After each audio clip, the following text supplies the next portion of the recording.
जयंती को मान लेते। कभी कभी नेता लोगों का जन्मदिन को जयंती मनाते हैं, एक अपराध है, क्योंकि जयंती सिर्फ उसी व्यक्ति को जो मतलब 3 गुण से परे हो।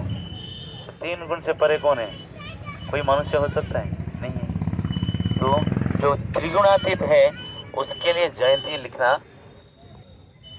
संभव है, जयंती लिख सकते हैं। जो त्रिगुणातीत है, त्रिगुणातीत मतलब सतगुण रजोगुण तमोगुण से ऊपर जो है, उससे बंधा नहीं है, वो जयंती उसी के लिए हम पालन कर सकते हैं। जैसे कि कृष्ण जयंती बोल सकते हैं क्योंकि वो त्रिगुणातीत है। लेकिन हम कृष्ण जन्माष्टमी महामहोत्सव बोलते हैं, राम नवमी, वो उनके लिए हम कर सकते हैं जयंती, क्योंकि वो पूर्ण पुरुषोत्तम भगवान है, वो त्रिगुणातीत है, उनके लिए हम कर सकते हैं। उस प्रकार से अभी जो आने वाला जो 18 तारीख को इस 2022 में जो गौर पूर्णिमा है, तो गौरांग महाप्रभु को जन्म तिथि है, तो साक्षात कृष्ण है। तो जय गौर सही कृष्ण सही जगन्नाथ, जो गौर है वो कृष्ण है, वही ही जगन्नाथ है। तो अब जानते हैं, हम पहले भी चर्चा कर चुके हैं, तो भगवान राम को मर्यादा पुरुषोत्तम बोलते हैं। क्यों ना वो मर्यादा कभी उल्लंघन किए ही नहीं, कैसा भी कंडीशन क्यों ना हो, कैसी भी परिस्थिति क्यों ना आए, तो उन्होंने कभी कंप्रोमाइज नहीं किए, तो मर्यादा का कभी उल्लंघन नहीं किए। तो उस तरह से नहीं, अंदर से हो रहा है मैं, हाँ। तो ये कभी मर्यादा का उल्लंघन नहीं किए। किसके पीछे जो म्यूजिक आ रहा है? पूनम माता जी, पूनम टंक माता जी, आपका बैक साइड से म्यूजिक आ रहा है। माता जी प्लीज ऑडियो ऑफ कर दीजिए अपना। आपका ऑडियो पीछे से ऑफ कुछ कर दीजिए। आवाज आ रहा है, म्यूट कर दीजिए। तो आप म्यूट में स्पीकर म्यूट करिए। हाँ, अभी ओके, ठीक है। तो भगवान राम मर्यादा पुरुषोत्तम है। भगवान राम को राजा बनना था। एक दिन के बाद उनकी राज्याभिषेक होने वाला था। रात्र को उनके पिताजी से मैसेज आ गया, बेटा 14 साल आपको वनवास जाना है। जी पिताजी, कोई बात नहीं। क्यों जाना है? मैं क्यों जाऊं, मैं तो राजा बनने वाला हूँ। ये शब्द नहीं बोले। ये हम लोग को सीखना चाहिए। माता पिता को जो सम्मान करना सीख लिया, संसार उनको सम्मान करेगा, ये गारंटी के साथ है। जब अयोध्या में थे, लोग इनकी इतना इज्जत नहीं कर रहे थे। जब वही राम, जब पिताजी के कहने पर जंगल चले गए, पूरे विश्व में बहुत प्रसिद्ध हो गए। हालांकि ऐसे भी राम प्रसिद्ध थे, लेकिन जब अयोध्या में थे जितना प्रसिद्ध नहीं थे। अयोध्या से जब बाहर निकले तो राम बन गए, तो सचमुच वो बन ही गए, बन गए राम। राम वन गमन किए, वन जाने से बन गए। मतलब कितने लोग उनकी पूजा किए, कितने लोग। अब देखो, जिसको निषाद राज ने पूजा किया है, निषाद राज जो नीच कुल के व्यक्ति हैं, कुल बिल के परिवार से है, लेकिन उन्होंने भगवान को पूजा किया। और वो जटायु, जिसको छूने से लोग बोलते, जब पक्षी गिद्ध छूने से लोग बोलते स्नान करना चाहिए, लेकिन गिद्ध भी उनकी स्तुतियां क्या, इस तरह से। तो केवट, केवट जो हिंद जाति माना जाता है, तो वो भी उनकी पूजा किया है। तो कहने के तात्पर्य क्या है, भगवान राम जब अयोध्या से बाहर गए, उनकी पूजा हुआ, ज्यादा पूजा हुआ। क्यों? पिताजी को माने, पिताजी की बात को मानते हुए चल दे, पूछे नहीं पिताजी मैं तो राजा बनने वाला हूँ, मैं क्यों जाऊँ। ये मर्यादा, मर्यादा पुरुषोत्तम, मर्यादा को कभी उल्लंघन नहीं किए। माता पिता का सम्मान करना, हालांकि पूर्ण पुरुषोत्तम भगवान है होने के बावजूद भी उन्होंने क्या करते थे, सब कुछ मर्यादा को पालन किए। सुबह उठना, बुजुर्गों को प्रणाम करना, और अपने से बड़ों को पैर छू के प्रणाम करना, सूर्यदेव को जल देना, प्रणाम करना, कभी भी मर्यादा का उल्लंघन किए ही नहीं भगवान राम। और भगवान कृष्ण जब आए हैं द्वापर द्वापर में भगवान राम आए थे त्रेता में, जब कृष्ण द्वापर में आए तो उन्होंने क्या किए, वो भी इतने लीला किए, इतना लीला किए, जो लीला के माध्यम से संपूर्ण जगत वशीभूत हो गया। तो बोला जाता है कृष्ण, कृष्ण जो शब्द है कृष्ण मतलब सर्व आकर्षक, सबको। सिर्फ मनुष्य नहीं थे, ग्वाल वाला गोपी नहीं थे, पशु पक्षी हिरण और मोर सब लोग आकर्षित थे। भगवान बोला जाता है भगवान जब चलते थे तो वृंदावन की जो ब्रज ब्रज बोलते ना हम, ब्रज की सारे जितना पेड़ है झुक जाता था ताकि उनकी फूल कृष्ण को छू ले। ब्रज की जो भगवान जब आए थे, ब्रज की सारे फूलों और फलों में भरा था सारा वृक्ष, ब्रज की वृक्ष। तो हर वृक्ष चाहता था जब कृष्ण आते थे उसी रास्ते में चले जाते थे, सारे वृक्ष झुक जाते थे फल के साथ फूल के साथ, ताकि कृष्ण हमको छू ले, कृष्ण की सेवा में हम लग जाए। इतना आकर्षित थे भगवान। इसीलिए तो सबसे पहले श्लोक जो गोपी गीत, जयति तेधिकं जन्मना ब्रज सयत इंदिरा शाश्वतत्र ही। गोपी लोग बोलते, हे प्रियतम, जब से आपने ब्रज में जन्म लिया तो सचमुच इंदिरा यहीं निवास करती है। इंदिरा कौन है? लक्ष्मी। जब आपने ब्रज में जन्म ले लिया है तो इंदिरा यहीं निवास करती है। प्रमाण क्या है ना? प्रमाण यही है, सारे इंदिरा लक्ष्मी जहाँ रहती है तो क्या होता है, धन की कमी नहीं होता है, सस्य श्यामला में पूरा भरपूर हो जाता है। तो बोला जाता है, भागवत में लिखा गया है, जिस साल भगवान जन्म हुए नंद बाबा के आंगन में, तो नंद बाबा ने क्या किया, 10 साल तक कर्जा टैक्स पे करने के लिए चले गए कंस के भवन में। ऐसा क्यों? नंद बाबा ने सोचे, अगर पता चल जाएगा मेरे घर में लाला आया है, इस लाला को मारने के लिए कितने असुर और असुरनी को भेजा है। लाला ने सबको तो मार दिया है, लेकिन लाला मेरे पास है, अगर उसको गलती से पता चल जाएगा उसको वध कर देगा लाला को। हालांकि उनको पता नहीं साक्षात भगवान है। यही वात्सल्य प्रेम है। इसीलिए भगवान ने वृंदावन परित्यज्य पादमेकं न गच्छति, वृंदावन को छोड़ के एक कदम बाहर नहीं किया भगवान। इतना प्रेम था ब्रजवासियों का कृष्ण के प्रति, इसलिए एक कदम बाहर नहीं गए। वृंदावन छोड़ के एक कदम उन्होंने बाहर नहीं गए। उनको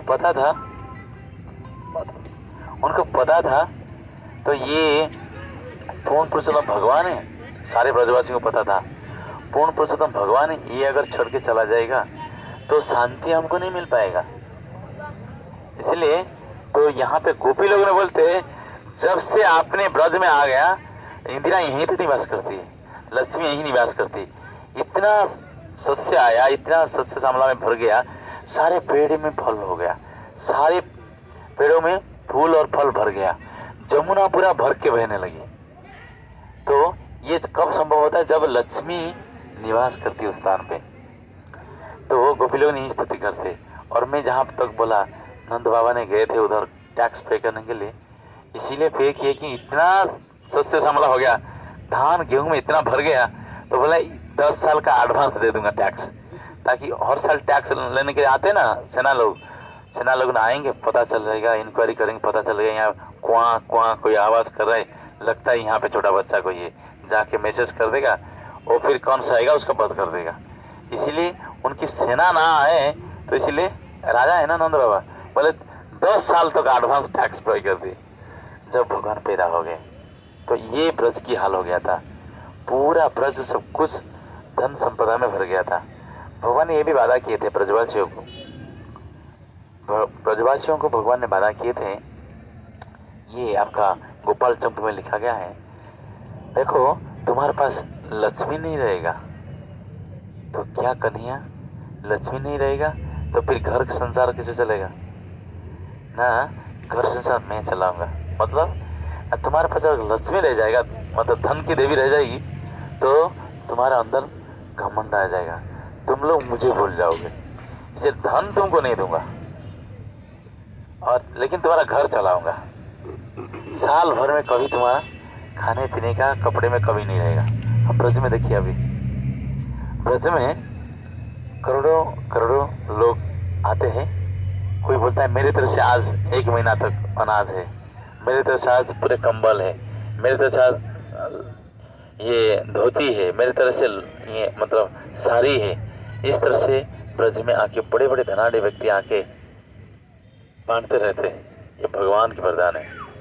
और जानते हैं ब्रज में और भी भगवान ने आशीर्वाद किए थे, पानी नहीं रहेगा, बरसात ज़्यादा नहीं होगा, लेकिन सफिशिएंट पानी होगा।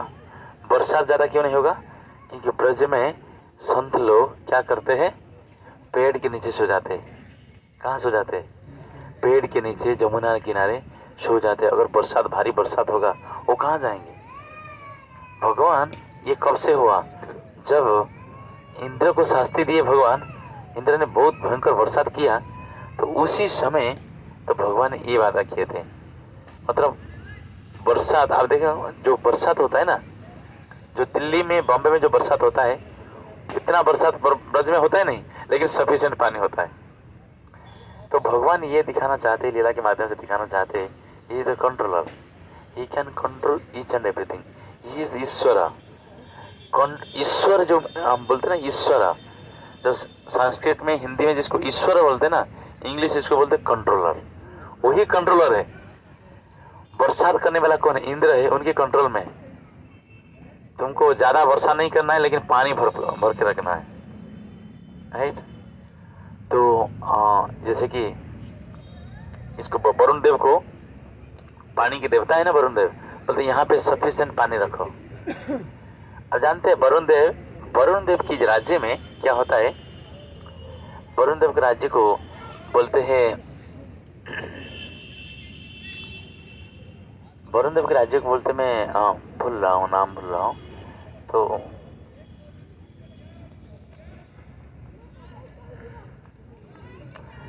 मतलब उनका नाम याद आएगा तो मैं बताऊंगा। वरुण देव के राज्य में क्या होता है ना, 6 ऋतु कोई बाहर नहीं जाते। वरुण देव जो जल की देवता है, तो जहाँ रहेंगे वरुण देव, 6 ऋतु, हाँ ऋतुमान, राइट, ऋतुमान। वरुण देव की जो गार्डन है, जो बगीचा है, उसको ऋतुमान बोलते। ऋतुमान क्यों बोलते ना? 6 ऋतु वरुण देव की गार्डन को छोड़ के कहीं बाहर नहीं जाते। और ये वरुण देव किसके अंडर में? कृष्ण के अंडर में। और ब्रज में अगर कोई ऋतु की कमी पड़ जाएगा, जैसे कि आज हमको सफिशिएंट अनाज क्यों नहीं मिल रहा है? ठंड के मौसम में बरसात नहीं होना चाहिए। अगर बरसात होगा, गोभी और आपका साग वाले जो सब्जियां होगा ही नहीं, उसमें कीड़ा लग जाएगा अगर बरसात हो तो। ठंड के मौसम में सिर्फ ठंड होना चाहिए। भगवान ने ऐसे सेटिंग करके रखे 6 ऋतु। ठंड के मौसम में कभी बरसात नहीं होगी, और बरसात के मौसम में भरपूर बरसात होगी, और गर्मी के मौसम में भरपूर गर्मी होगी। तो उसी हिसाब से क्या है, भगवान सेटल किए थे। अगर गर्मी के मौसम सफिशिएंट गर्मी होगी, आम पक जाएगा, सही समय पकेगा। तो इसलिए आम और क्या होता है, जून में जुलाई में पकता है।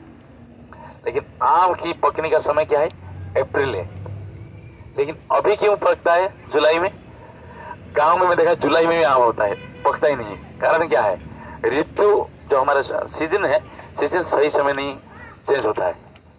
इसी लेकिन वरुण देव जहाँ रहते हैं, तो 6 ऋतुमान बोलते हैं उनको।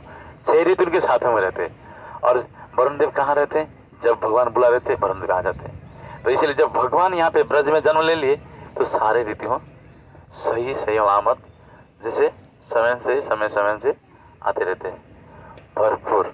इसीलिए नंद बाबा ने 10 साल की टैक्स पहले पे कर दी। इतना भरपूर मात्रा में संपदा भर गया था। तो इसलिए गोपियों ने सबसे पहला श्लोक बोलते, जय थी ते अधिकम जन्म नाव्रज।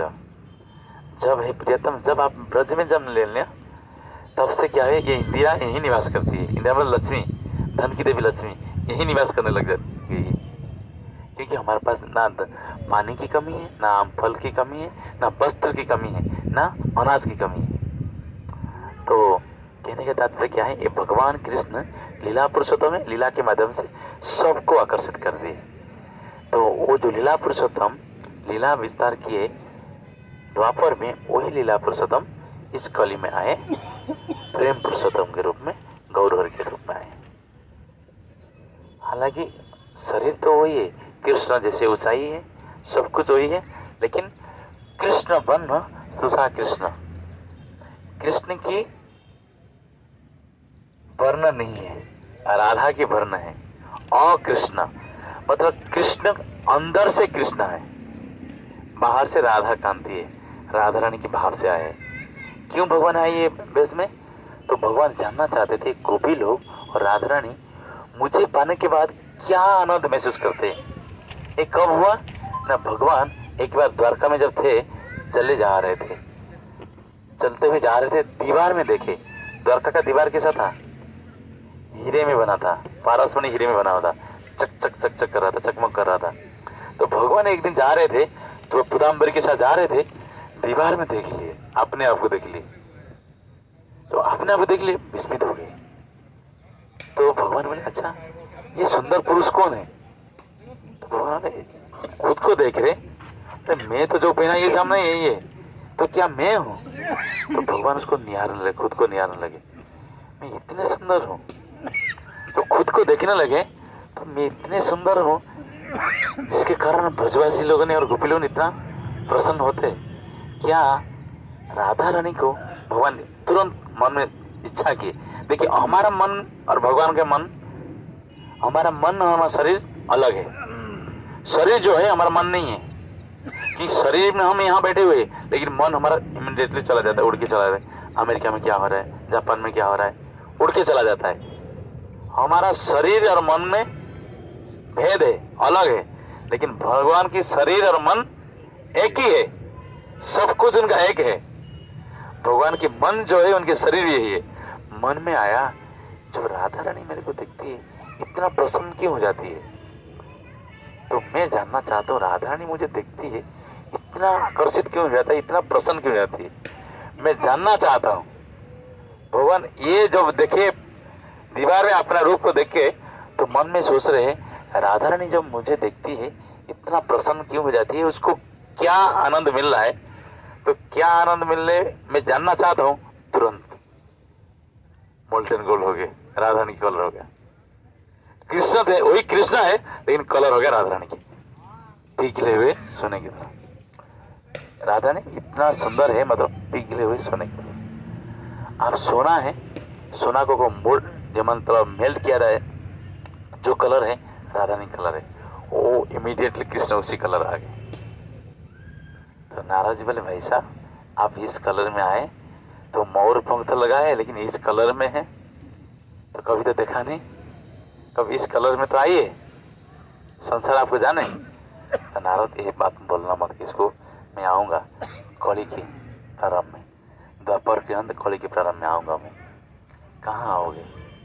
तो फिर ये श्लोकों के माध्यम से तो व्यासदेव ने लिखे हैं, कहाँ आएंगे। लोग बोलते हैं आपका अपना मन मर्जी ने भगवान बना दिया। मैं यूट्यूब में चल रहा है, मैं नहीं बताना चाहूँगा, एक व्यक्ति ने रोज यहाँ आया करते थे, हो सकता है वो सुना ना सुने। तो उन्होंने देखो भगवान की, शिव जी में बोले थे संशय आत्मा विनश्यति, जो भगवान को संशय करेगा उसकी विनाश हो जाएगा। वो व्यक्ति ने जब भी कभी शुरू से रोज आते थे, मंदिर से जुड़े हुए रोज आते थे, जब भी कभी आएंगे मंदिर में गौर की कथा होगा गौरांग महाप्रभु समय में, तो वही बोल रहे हैं अपना मन मर्जी भगवान बना के रखा है तुम लोग। मैं बोला दे अपराध करो, ऐसा मत करो। अभी उनको वही मुख में हो गया कैंसर। अब देखो शास्त्र भगवान को भगवान शिव जी बोलते हैं संशय आत्मा विनश्यति, जो संशय करेगा उसकी विनाश हो जाएगा। जहाँ पे बोलने का जगह है ना माड़ी के नीचे, वो स्थान पर हो गया। हम लोग कितने बार उनको टोके, देखो ये भगवान है और ये संसार के लोग इतना मूर्ख नहीं है, उनकी पूजा कर रहे हैं। तो कहाँ हैं शास्त्र में पहले जानना चाहिए। इसलिए मैं ये बात आपको ही बोलना चाहूँगा, क्योंकि ये ऑनलाइन भी चल रहा है और ये भी लोगों को प्रमाण चाहिए, हर चीज़ को प्रमाण चाहिए। कलयुग में लोग बोलते हैं क्यों कृष्ण क्यों शादी कर लिया इतना, ये 16,108 रन।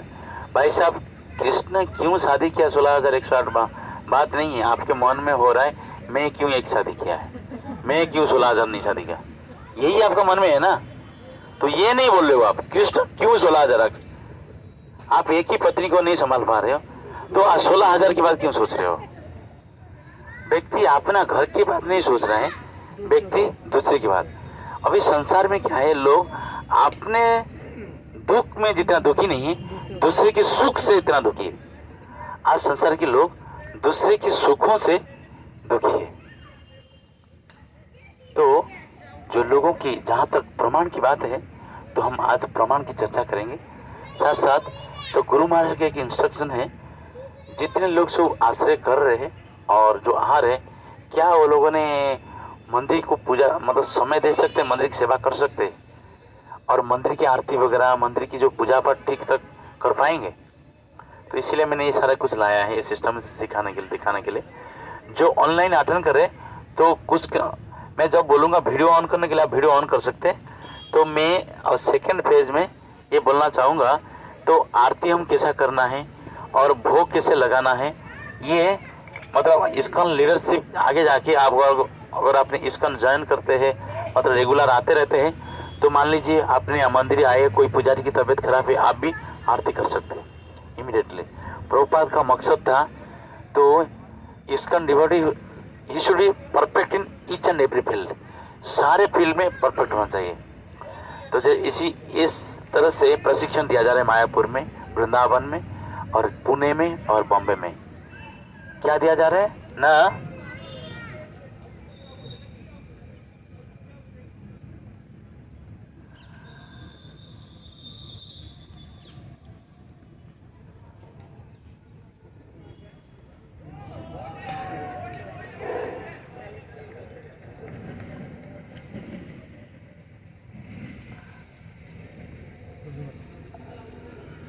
जब तक नहीं होगा तब तक नहीं, ऑनलाइन लोग है ना।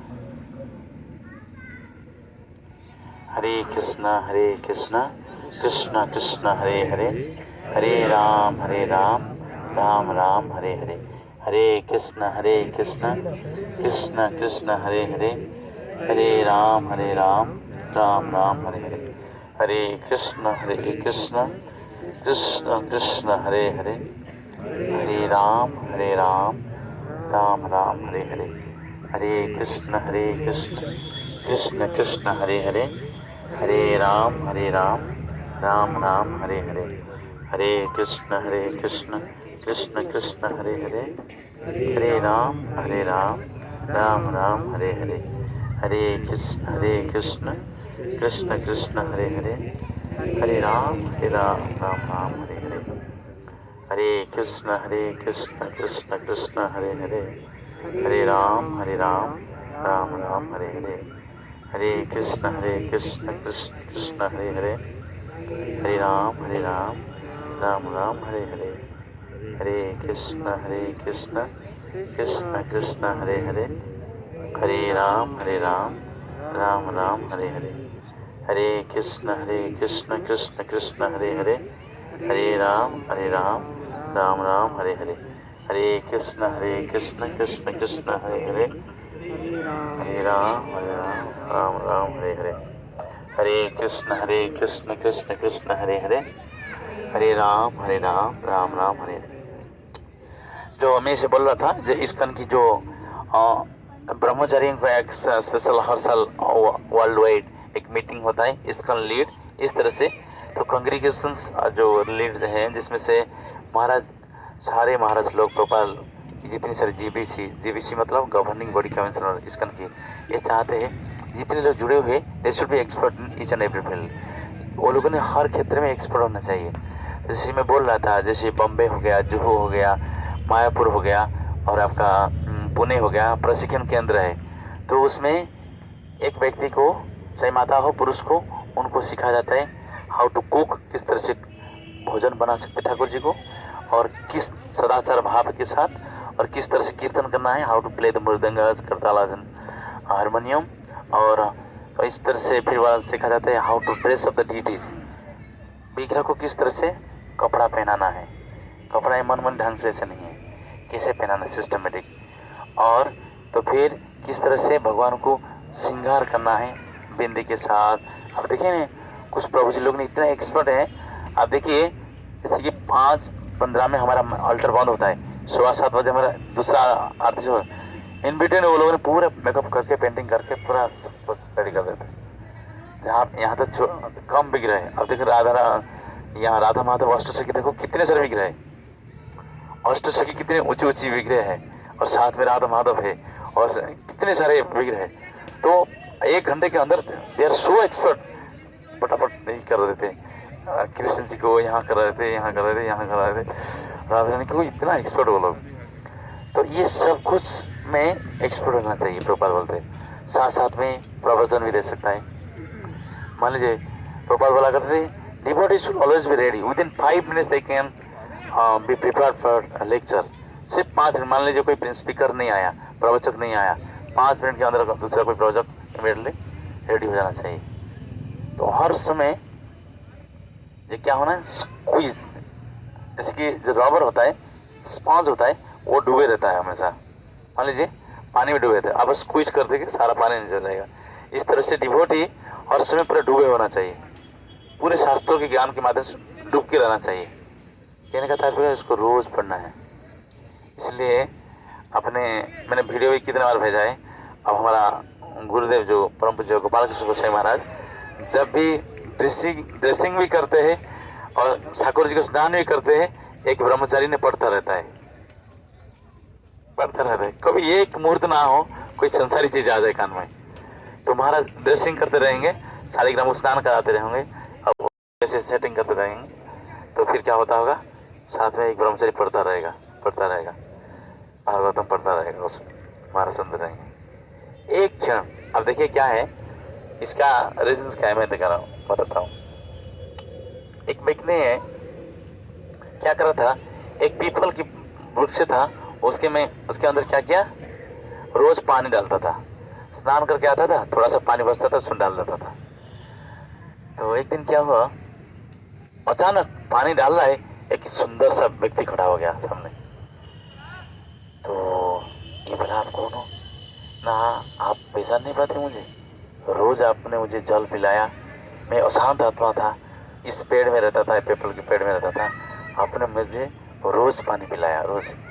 मैं एक यक्ष हूँ, मतलब राक्षस के टाइप के व्यक्ति हूँ।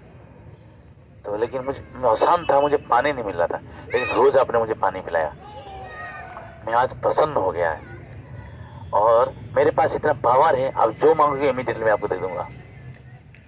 जो मांगोगे आपको, दक्ष और राक्षस लोगों के पास एक सिद्धियां होता है, जो मांगोगे, जैसे अष्टवेताल है, अष्टवेताल लक्ष्मी जी के साथ रहते हैं। लक्ष्मी जी बोलेंगे जाके उड़ा के ले आओ, पूरा ब्रह्मांड का सारा धन उड़ा के ले आएंगे इस से। तो ऐसे तरह से वो दक्ष था। दक्ष ने बताया, आपको क्या चाहिए बताओ। ना देखो, मैं तो झोपड़ी में रहता हूँ, कोई घर पर नहीं, एक सुंदर सा महल बना दो। तुरंत महल बना दिया। मेरे पास कुछ गाड़ियाँ नहीं है, तुरंत गाड़ी दे दिया, पर जल्दी बोलो नहीं तो मैं खा जाऊंगा। तुरंत कोई काम तुरंत बोलो, अगर थोड़ा लेट करोगे मैं खा जाऊंगा। तो वो तो पागला हो गया, जो भी बोला झट से कर दिया, जो भी बोला झट से कर दिया। उसका दिमाग खराब हो गया, मैं क्या करूं, अगर थोड़ा लेट हो जाऊंगा गला दबा के मार देगा, क्या करूं। कुछ भी बोलता था, ये सारा सोने की पहाड़ बना दो, तुरंत बना दिया सोने की पहाड़, सीधियां हैं। तो क्या करूं, इसके दिमाग में आ गया। अच्छा 2 मिनट दो, बोला वो बहुत बड़ा जंगल है, जंगल से एक बांस का पेड़ लेके आओ। बांस का पेड़ ले आया, तो बोला वो सारा काट दो, बांस का जितना काटा है सब कुछ काट दो। उसमें जमीन में, बोला जमीन में गाड़ दो, जमीन में गाड़ दिया। बोला ऊपर से नीचे जाओ, नीचे से ऊपर आओ। ऊपर से नीचे गया, नीचे से ऊपर आया। बोला ऐसे करते रहो, जब तक मेरे पास काम नहीं है तब तक करते रहो। ऊपर से नीचे, ऊपर से नीचे, ऊपर जाना, नीचे आना, ऊपर जाना, नीचे आना, होता रहता है। कोई समय होगा तभी तो ये बोलेगा ना। तो बोला मेरा वो व्यक्ति अपना पीछा छुड़ाने के लिए वो बोला ऊपर जाओ नीचे आओ, ऊपर आओ नीचे जाओ, जब तक नहीं बोलेगा कुछ काम तब तक करते रहो। भाई साहब हमारा मन है, ये माला जो हम कर रहे हैं ना,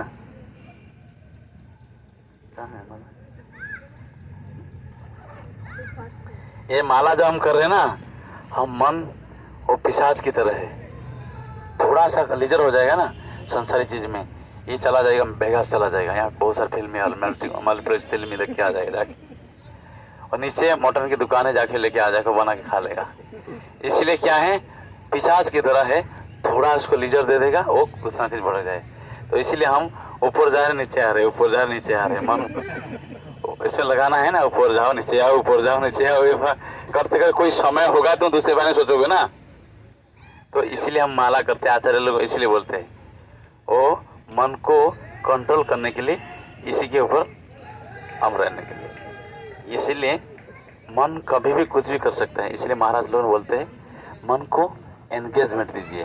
तो एंगेजमेंट क्या है, शास्त्र पढ़ना है।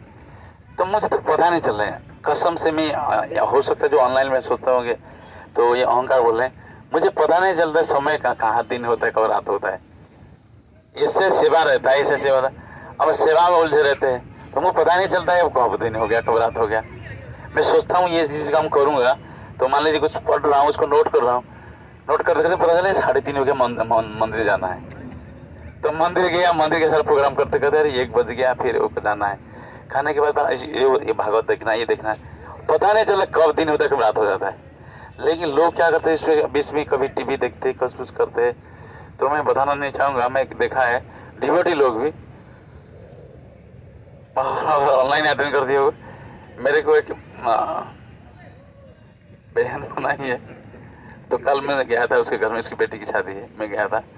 उनकी हस्बैंड भाई साहब बैठे हुए टीवी में, गुस्सा आ रहा था, बोल नहीं पा रहा था, मैं क्या बोलूं। रात हो गया 11 बजे, मैं 11 बजे उनके घर पे आया।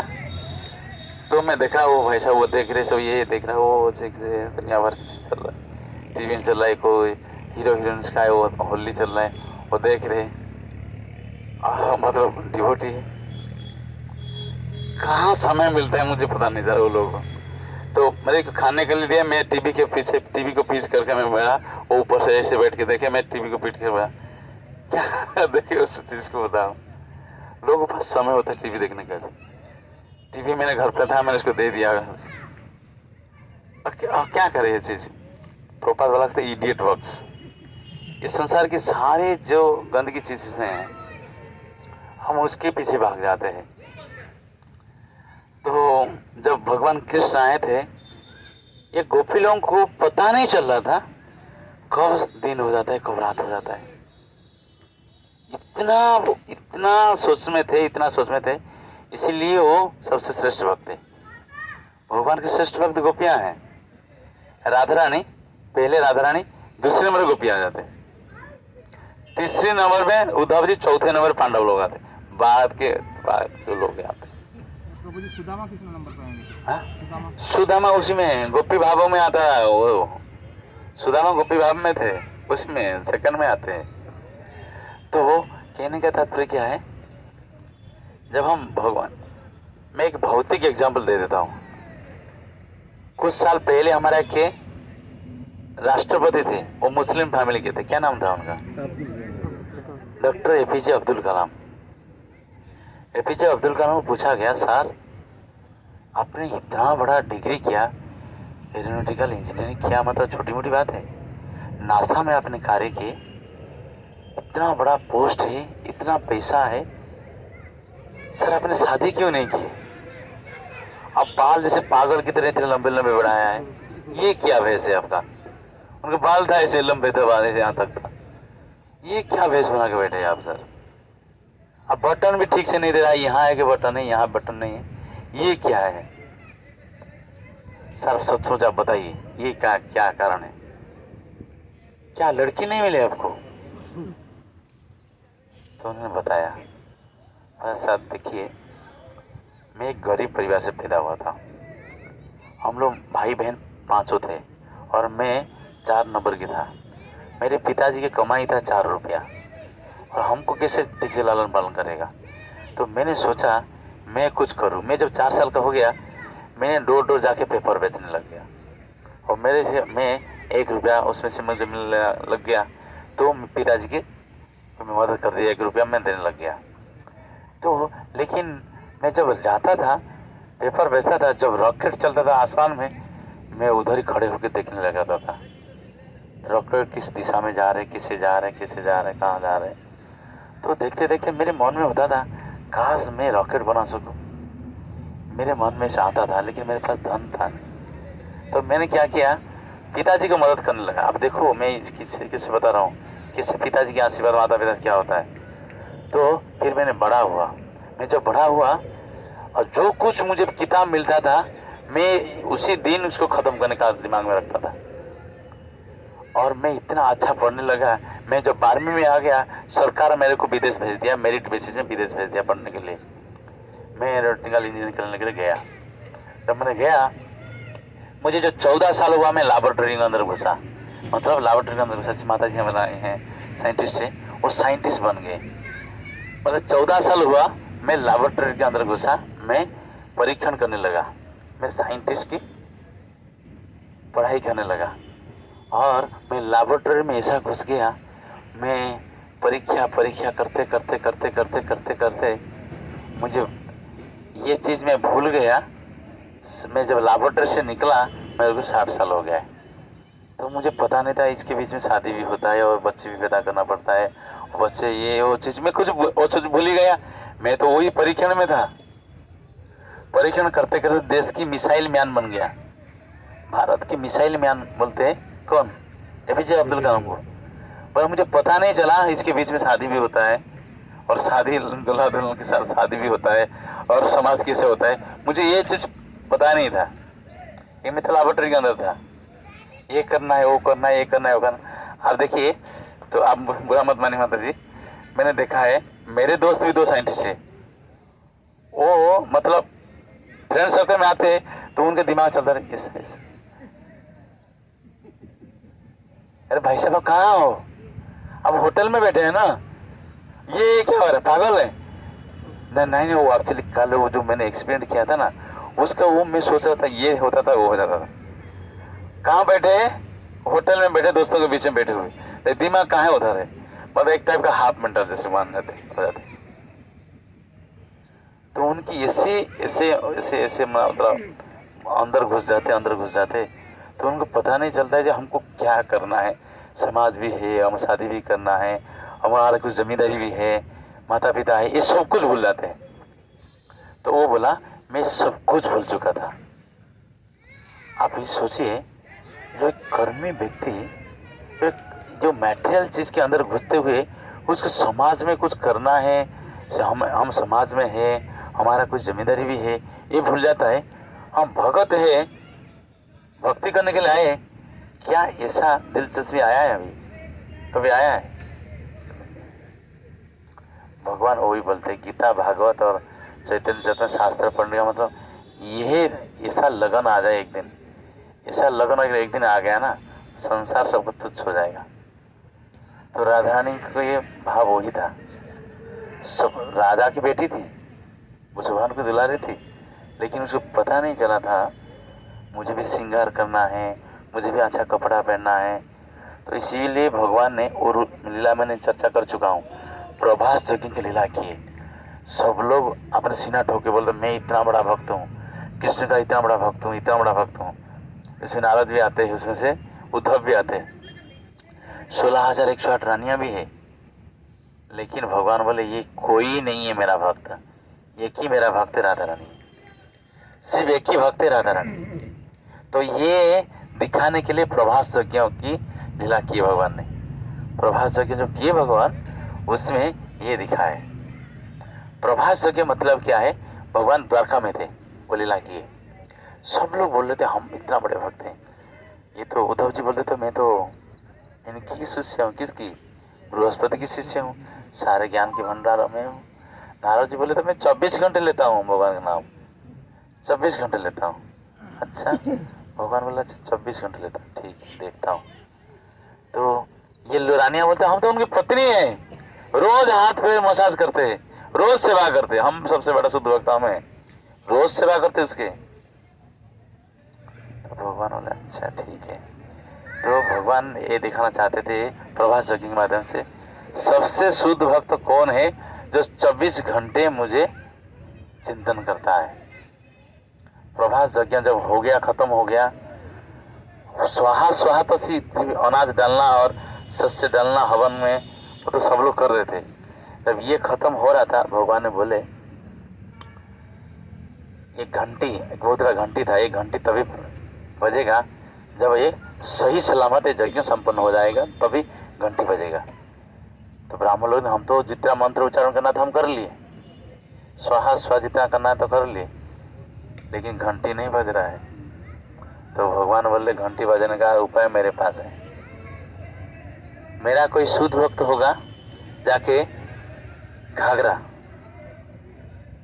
एक मिट्टी की घड़ा है जिसमें चारों तरफ से छेद है, और छेद वाला घड़ा लेके जमुना में पानी भर के लेके आएगा, तभी जाके संपूर्ण होगा। लो, किसके पास जाना है?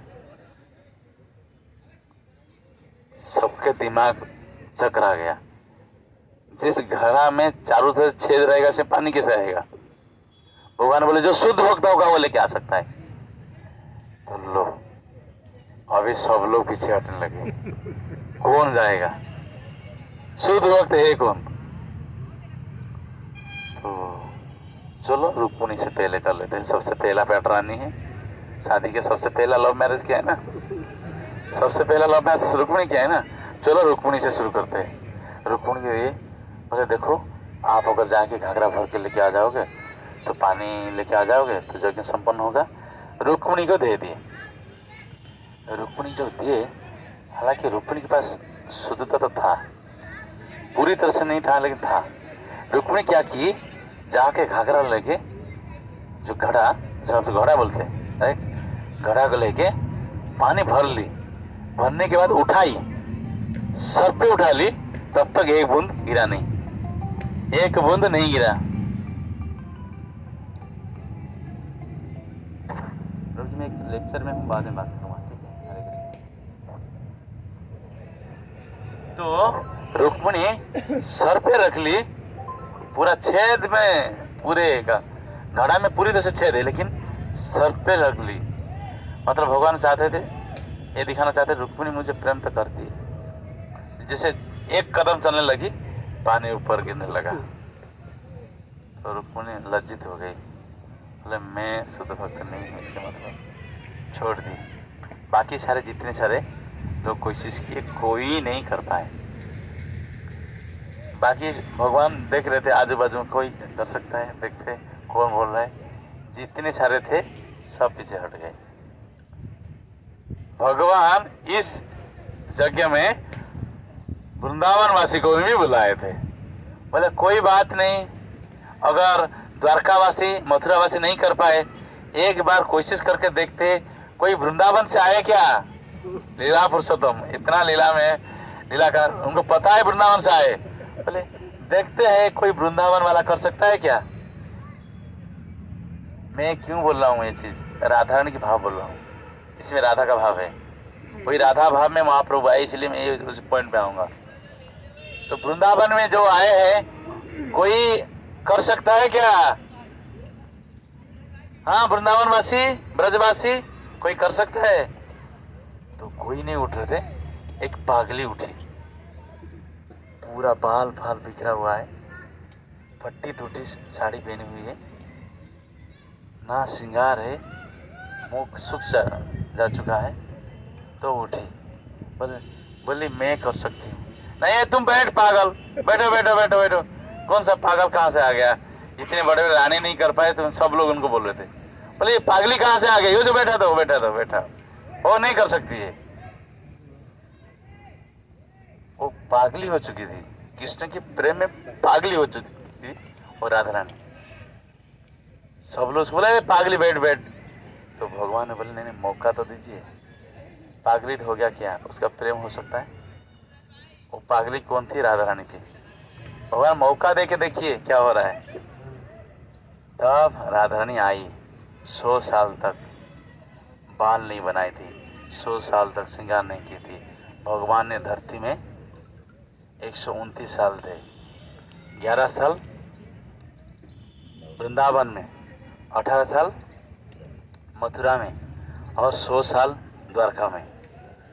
जब द्वारका चले गए 100 साल तक ना कुछ श्रृंगार की थी, ना कपड़ा ढंग से पहनी हुई थी राधा रानी।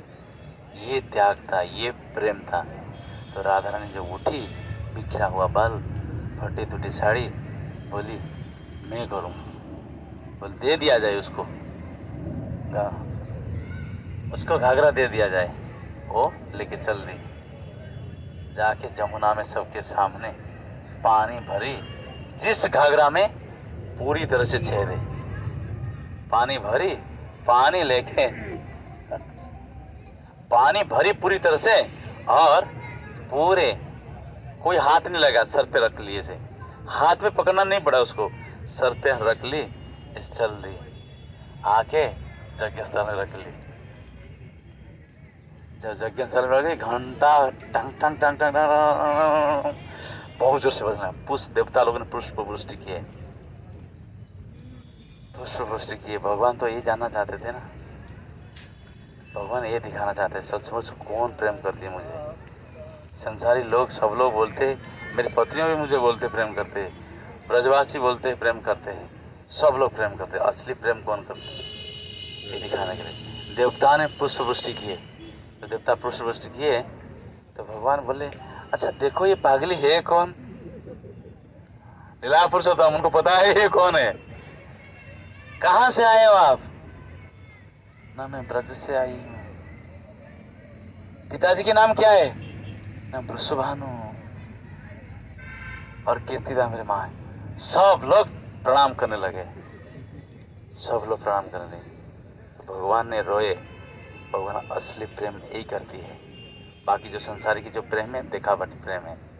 ये राधा रानी है, राधा जो है मेरे हृदय में रहती है। She is the pleasing potency, खुशियाँ प्रदान करने वाली शक्ति यही है। यही प्लीजिंग पोटेंसी जो है यही है चैतन्य महाप्रभु। ये चैतन्य महाप्रभु वो प्रेम, राधा रानी किस प्रेम से भगवान को पूजा करती थी, ये सिखाने के लिए वो प्रेम पुरुषोत्तम के रूप में आए, राधा भाव और राधा कांति लेके आए चैतन्य महाप्रभु। संसार के लोग बोलते कहाँ लिखा गया है? भाई साहब लिखा गया है, जो व्यासदेव ने लिखा है, संपूर्ण शास्त्र रचना किया है, 18 पुराण रचना किया है, उसी व्यासदेव ने ही लिखा है। आपका पद्म पुराण में भी लिखा है, और आपका ब्रह्म पुराण में लिखा है, भागवतम में लिखा है, हर जगह में प्रमाण ही प्रमाण है। अनंत संहिता में शिव और पार्वती की संवाद में भी लिखा है, और ये भी लिखा है आपको विष्णु सहस्त्र नाम में भी लिखा है। ये कौन लिखा है? ये Vyasadev, Krishna Dwaipayana Vyas, the literary incarnation of Shri Krishna himself, जो साहित्य के अवतार है, उन्होंने लिखा है। ये जो कलियुग में जो आएगा वो व्यक्ति, उनकी जो क्या होगा, वर्ण कैसा होगा, पित्त वर्ण का होगा।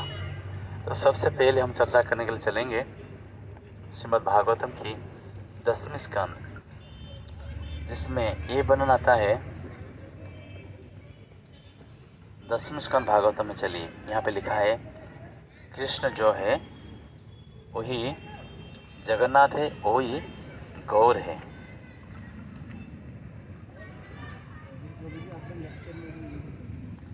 हाँ,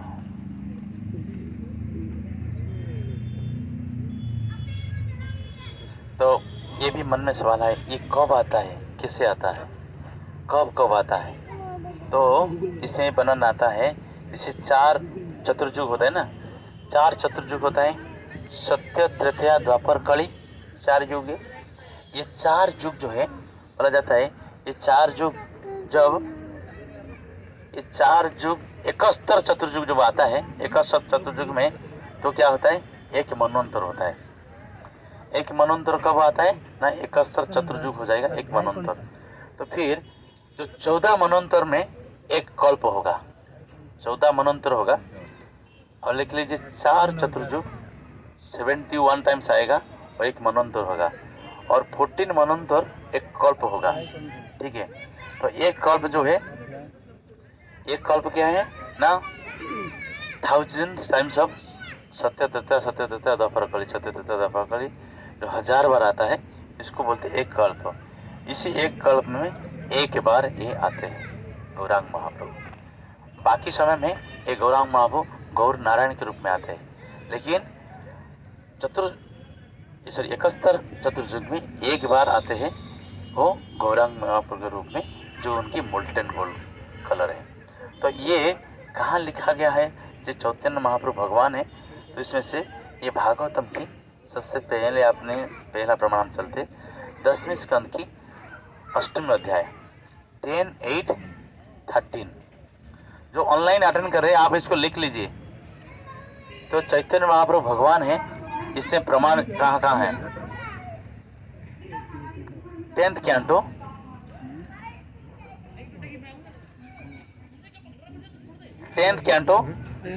8th चैप्टर वर्स नंबर 13:13 अगर 10th कैंटो में चलेंगे, उसकी जो अध्याय नंबर आपका आएगा 8, उसमें अध्याय नंबर 8 में आता है, उसके शीर्षक, अध्याय का शीर्षक क्या है? भगवान कृष्ण द्वारा अपने मुख के भीतर विराट रूप का दर्शन। अपने मुख के अंदर भगवान ने जो विराट रूप दर्शन किए थे, कहाँ पे ये लीला किए थे? गोकुल में, विश्राम घाट, जमुना की विश्राम घाट, ये आपका यहाँ पे आता है गोकुल में, विश्राम घाट में, जहाँ पे भगवान ने विश्राम लिए थे उस स्थान पे। तो गोकुल में भगवान मिट्टी खाए थे उस स्थान पे। आज भी उधर आप जाएंगे, प्रसाद मिलता है मिट्टी की, जमुना किनारे बहुत सुंदर पानी है, उधर स्नान कर सकते हैं आप, और मंदिर है उधर, मिट्टी की प्रसाद मिलता है आपको। तो उस स्थान पे ये लीला किए थे। तो ये यहाँ पे भागवतम के 10वें स्कंद की वो 8वें अध्याय, भगवान कृष्ण द्वारा अपने मुख के भीतर विराट रूप दर्शन, ये चैप्टर में अंदर वर्ष नंबर 13 में आता है। ये जो वर्ष नंबर 13 आता है, इसमें ये प्रसंग तभी आता है जब गर्गाचार्य आते हैं गोकुल में, आते हैं छुपे हुए अवस्था में आते हैं, क्योंकि नंद महाराज को पता चल जाएगा, सॉरी कंस को पता चल जाएगा यहाँ पे है अगर बेटा, तो फिर उसको वध कर देगा, इसलिए छुपे हुए आते, गौशाला में नामकरण करते हैं। घर में नामकरण नहीं किया, राजदरबार में नहीं किए, अपने गौशाला के अंदर नामकरण किए कृष्ण और बलराम का। तो इसमें आपका 13 नंबर श्लोक में आता है,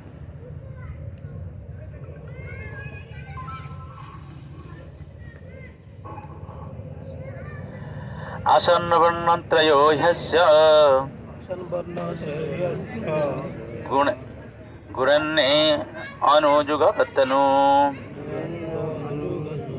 शुक्लरक्तस्तथा पीता इदानीं कृष्णतागतः आसन्नवर्णत्रयो ह्यस्य गुणन्नो अनुजुगतनुः शुक्लरक्त तथा पीता इदानीं कृष्णतागतः। इसमें ये वर्णन करते हैं, गर्गाचार्य बोलते, आपका यह पुत्र कृष्ण हर युग में अवतार के रूप में प्रकट होता है। भूतकाल में उसने 3 विभिन्न रंगों गौर, लाल तथा पीला धारण किए, और अब यह श्याम मतलब काले रंग में उत्पन्न हुआ है। अन्य द्वापर युग में शुक्ल रूप में, त्रेता अन्य द्वापर युग में वह शुक्ल त्रेता के रंग में और भगवान रामचंद्र के रूप में उत्पन्न हुए हैं, और ऐसे सारे अवतार कृष्ण के एकत्र हो गए हैं। ये जितने सारे अवतार हुए कृष्ण में एकत्रित हुए, लेकिन क्या बोलते, जब सत्य युग में आता है ये क्या होता है? श्वेत रूप में आता है, तो हल्के से सफेद रूप में आता है। और जब त्रेता में आता है ये दुबादल शाम मतलब घास की कलर आता है। भगवान राम की जो कलर है इस कलर है, ऐसे कलर दुर्वादल शाम।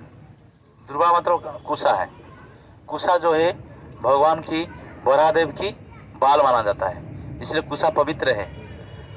कुशा में क्यों हम लोग पूजा में यूज करते हैं? क्योंकि ये इतना पवित्र है, मतलब भगवान जो बरादेव लिए थे ना, धरती को जमीन से जमीन से उखाड़ के जब ऊपर लाए थे, जब इसके हिला दिए, शरीर हिला दिए, जहाँ जहाँ गिर गया वो कुसा बन गया। भगवान के बलराम के बाल जो है, शरीर के जो लोम जिसको बोलते हैं, जहाँ गिरा वो कुसा बना।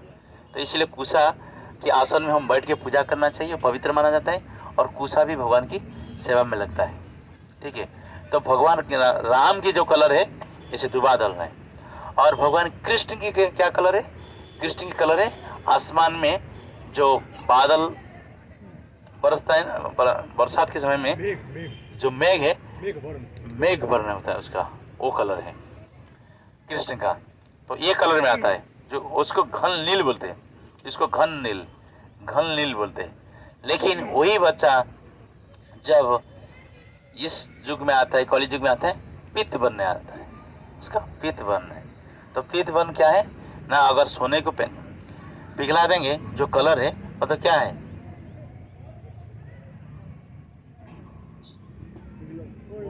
मोल्टेन गोल्ड जो है वही कलर में आता है कलि युग में। यहाँ पे सबसे पहला प्रमाण है श्रीमद् भागवतम की 10वीं स्कंद की 8वें अध्याय की 13वां श्लोक। इसके बाद श्रीमद् भागवतम की 11वीं स्कंद की 5वीं अध्याय की 32वां श्लोक में प्रमाण है। तो इसमें कृष्ण वर्ण तुषा कृष्ण सांगोपांग सपार्षदम यज्ञ संकीर्तन प्राय जजती ही सुमेधसा, जजंती ही सुमेधसा बोलते हैं। यहाँ पे ये उपदेश देते हुए कौन उपदेश देते हैं? यहाँ पे जो नौ कौन थे वो लोग?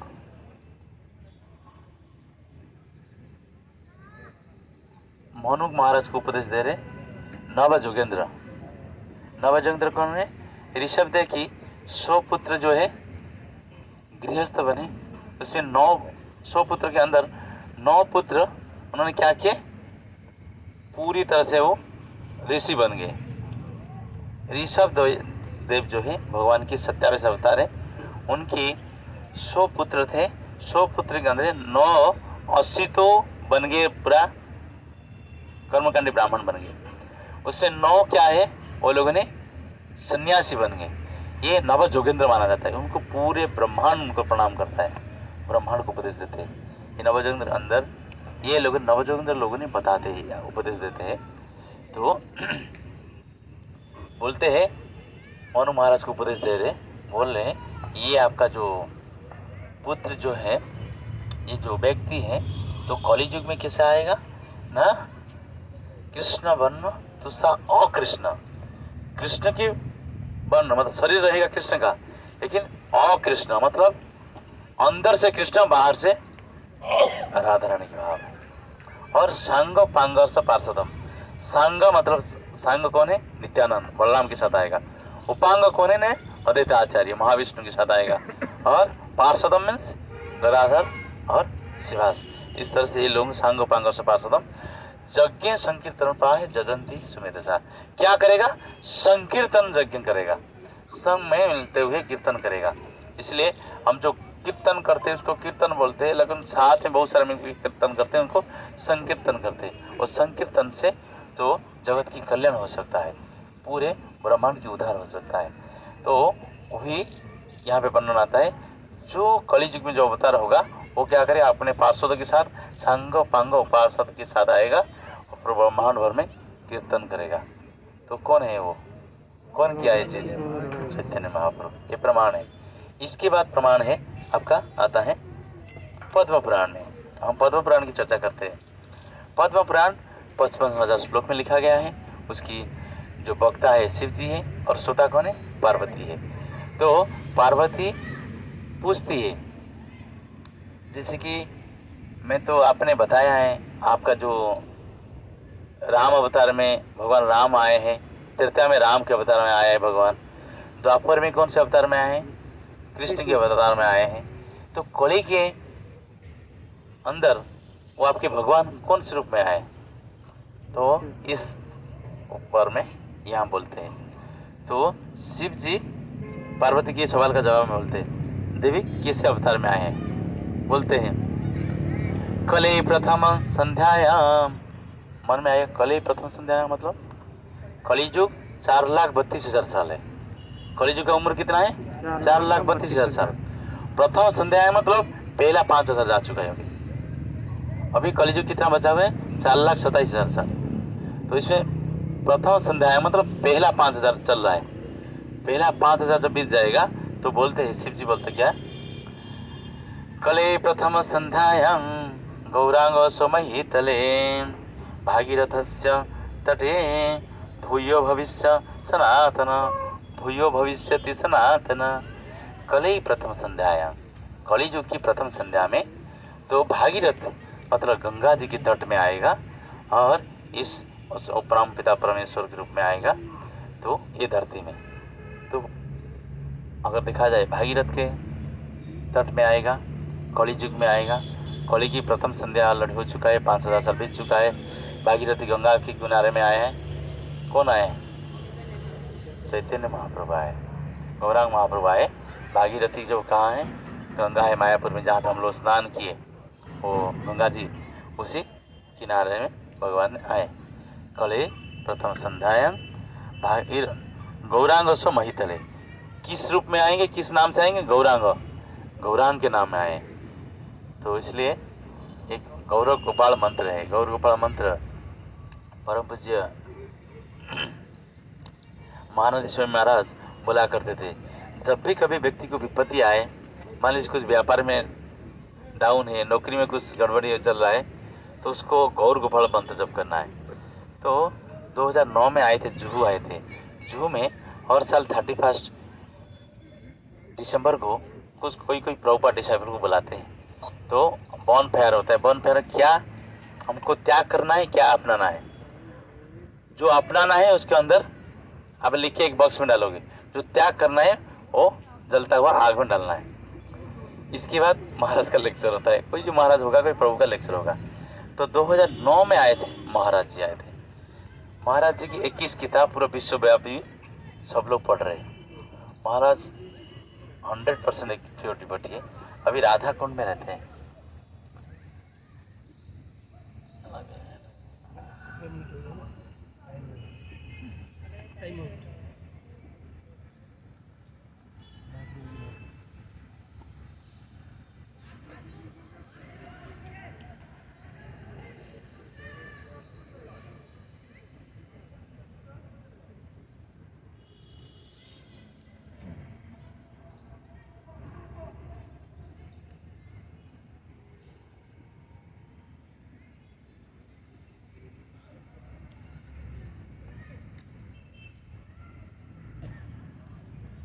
कहाँ पे और छोड़ा था मैंने?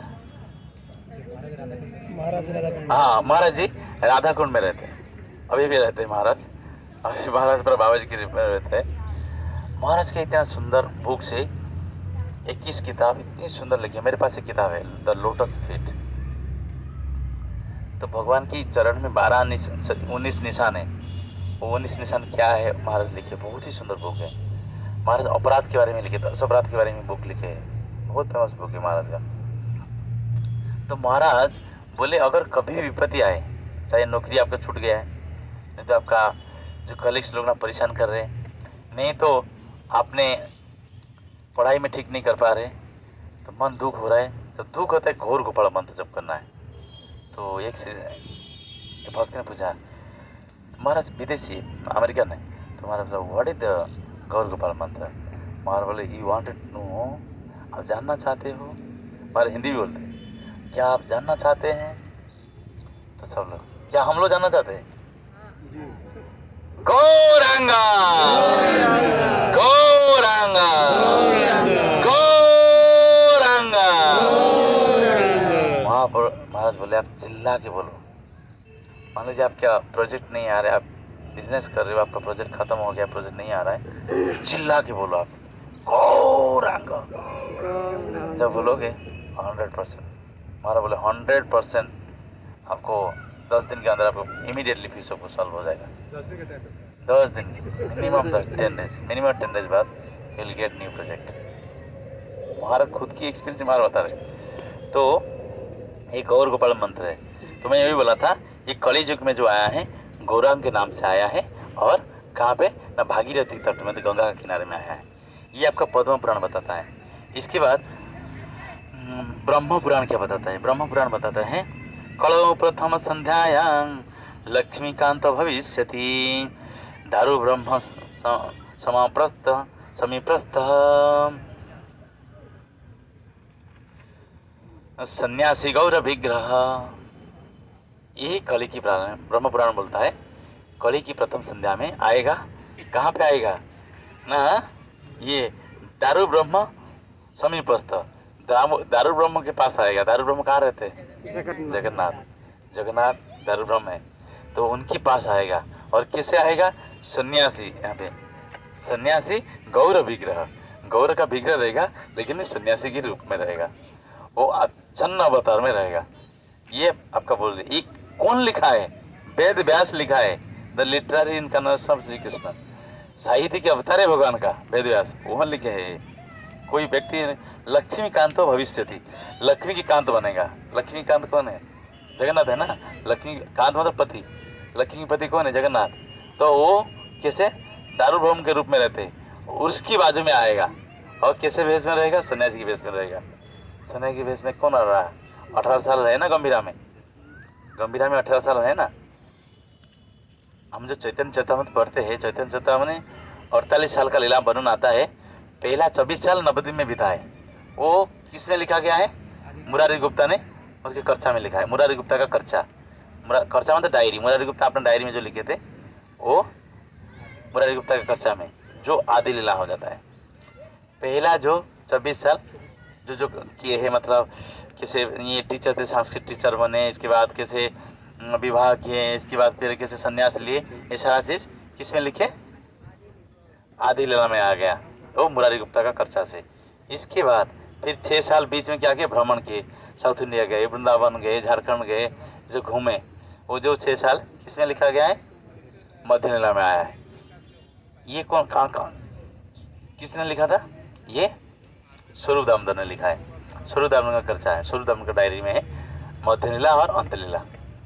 तो 6 साल जो घूमे वो मध्य लीला में आया, और बाकी जो 18 साल गंभीरा में रहे वो अंत लीला में आया। वो भी स्वरूप दामोदर की कर्चा में मतलब डायरी में लिखा गया है। वो गंभीरा में रहे। तो गंभीरा में रहे कहाँ रहे? जगन्नाथपुरी में रहे, सन्यासी के भेष में रहे। ये ब्रह्म पुराण बताते हैं। इसके बाद फिर क्या होता है? शिव महापुराण। इस शिव महापुराण से ये भी तो यहाँ पे भी व्यासदेव बोलते हैं क्या? देव जा भुवि जा धाम जा धन भक्त रूपेण कलो संकीर्तन आनंदे भविष्यामि सचीसुता। बोलते हे देवताओं, जाओ जाओ, आप जाओ, आप धरती में प्रकट हो, मनुष्य के रूप में आप प्रकट हो जाइए। तो बहुत जल्द कली युग जो होगा मैं आऊँगा। किस रूप में आऊँगा? मैं संकीर्तन की प्रचार प्रसार करने के लिए आऊँगा। तो फिर क्या होगा? सचीसुत, मेरा नाम क्या होगा? सचीसुत, सच्ची माता का पुत्र के रूप में मैं आऊँगा। सच्ची माता का पुत्र के नाम से आए, इसलिए गुरु महाराज मेरा नाम सच्ची सुत दिए, मतलब कुमार दिए। एक नाम में 3-4 नाम है, सच्ची सूत है, सच्ची कुमार है, सच्ची नंदन है, ये सब एक ही मीनिंग है। सच्ची नंदन मतलब सच्ची की बेटा है, और सच्ची कुमार मतलब सच्ची की बेटा है, और सच्ची पुत्र मतलब सच्ची की बेटा है। पूरा महाराज ने ये सच्ची के नाम से कम सच्ची पति जो है थोड़ा अलग हो गया। सच्चीपति दास मतलब सच्चीपति के प्रभु के नाम से आया है, तो सच्चीपति मतलब जगन्नाथ मिश्र है। लेकिन सच्ची सुता, सच्ची कुमार, सच्ची नंदन, जैसे हमारा सच्चिनंदन जी हमारा प्रभु जी है ब्रह्मचारी है, तो उनके नाम सच्चिनंदन। सच्चिनंदन गौरी है, मेरा सच्ची कुमार गौरी। सच्ची कुमार और नंदन एक ही है, मतलब पुत्र है। कुमार और कुमारी बोलते ना, लड़की कुमारी बोलते और लड़का को कुमार बोलते। तो यहाँ पे वही बोलते, मैं किस नाम से आऊँगा? सच्ची सुता, सच्ची की सुत के रूप में आऊँगा, पुत्र के रूप में आऊँगा। इसके बाद अनंत संहिता में लिखा गया है। अनंत संहिता वही व्यासदेव लिखे हैं। अनंत संहिता में ये शिव और गौरी शंकर के संवाद में आता है। शिव पार्वती के गौरी शंकर बोलते हैं, गौरी शंकर संवाद में आता है। अनंत संहिता में गौरी शंकर के संवाद में आता है। तो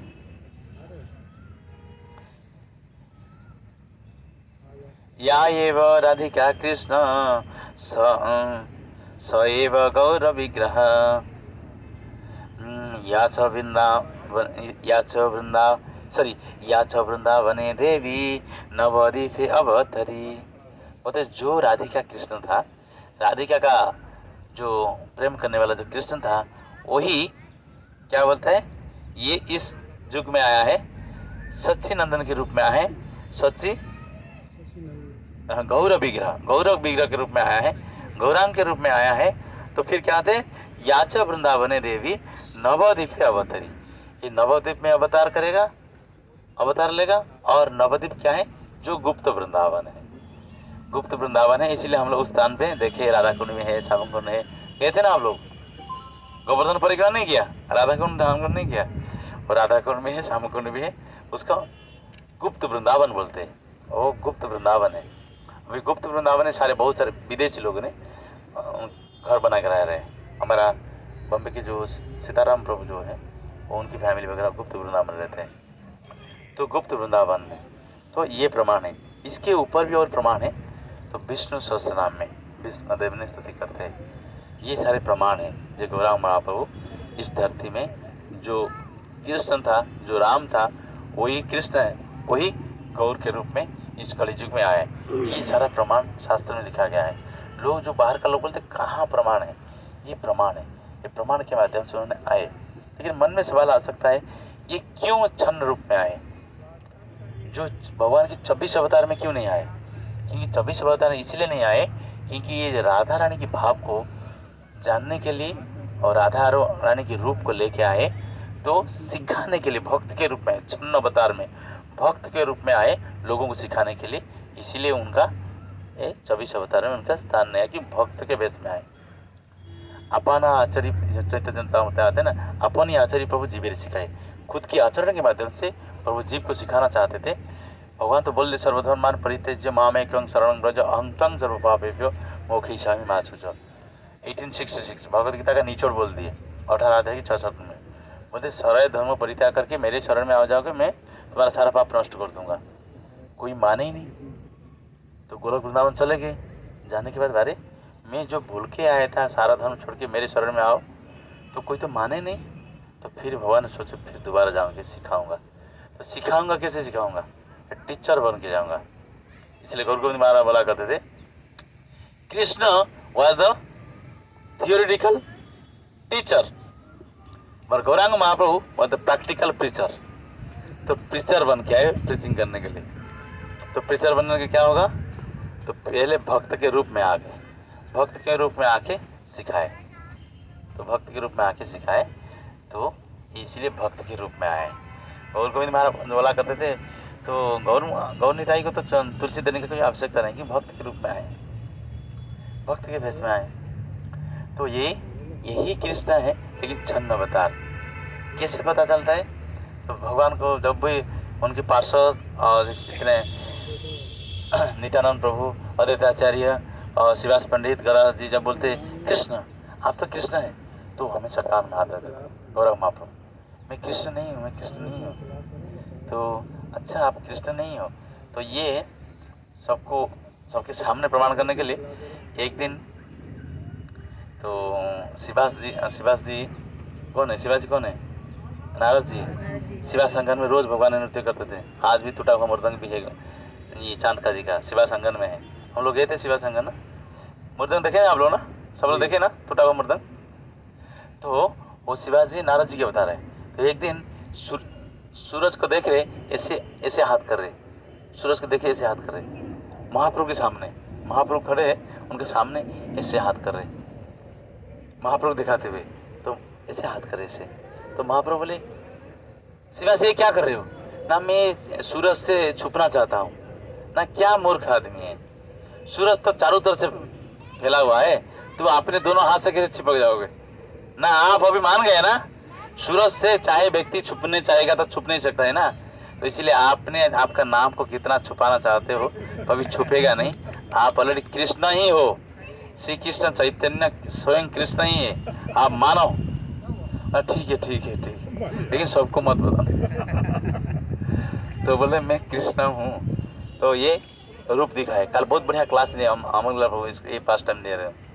तो गंगादास जो उनको टीचर थे, गंगादास को मुसलमान लोगों ने इतना उत्पात मचाए, रात्र को बोले जितनी सारे हिंदुओं को घर जला के मार दो उनको। तो गंगादास का घर आ गया था, उनको जला रहे थे। गंगादास अपने पुत्र और पत्नी को लेकर रात में 1 बजे चल दिया। तो सबको तो जान प्यारा है ना, जान बचाने का चक्कर में जान बचा के भाग गए। रात्रों के समय गए, देखिए गंगा पूरा हुआ है, पूरी नदी पूरा भरा हुआ है, किससे जाएगा? रात्रों के 1 बजे तो कोई है ही नहीं, और पीछे मुसलमान लोग आ रहे मार देंगे। तो देखा पूरा नदी पूरा सुनसान है, कोई नहीं है। तुरंत देखा रात को 1 बजे एक नौका आ गया। नौका आ गया, बोला कहाँ जाना है? उस तरफ जाना। आया ये बैठा कर लेके चल दिए। वो छोड़ दिया, छोड़ के चल दिए। तो जब महाप्रकाश लीला देख रहे थे महाप्रभु, तो पूरा अपना 12 रूप, 12 हाथ है, उसमें धनुष बाण भी है, उसमें से कमंडलू भी है, उसमें मतलब बांसुरी भी है, पूरा भगवान सारा अवतार 12 अवतार के रूप में फोटो इसमें सारा जो ऑनलाइन देख रहे, मैं देखा था मैं फोटो।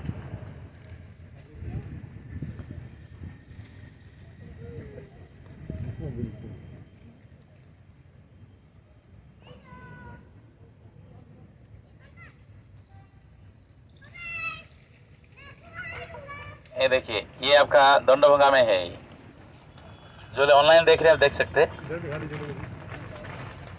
भगवान की। हाँ, भगवान की 12 भुजा है, 12 भुजा के साथ भगवान दर्शन है। ये आपका दंडभंगा में, जहाँ पे दंड तोड़ के फेंक दिए थे, उड़ीसा में आएगा स्थान है, 12 भुजा है। ये रूप दर्शन करा रहे थे, तो बोले थे कहाँ है, कहाँ है गंगादास, बुलाओ उसको गंगादास को। तो पूरा 12 भुज में चतुर्भुज रूप था, बाकी 12 भुज है पूरा साक्षात, और राम वही भी राम, वही भी कृष्ण, वही भी मतलब पूरा दिखा रहे हैं सारे रूप।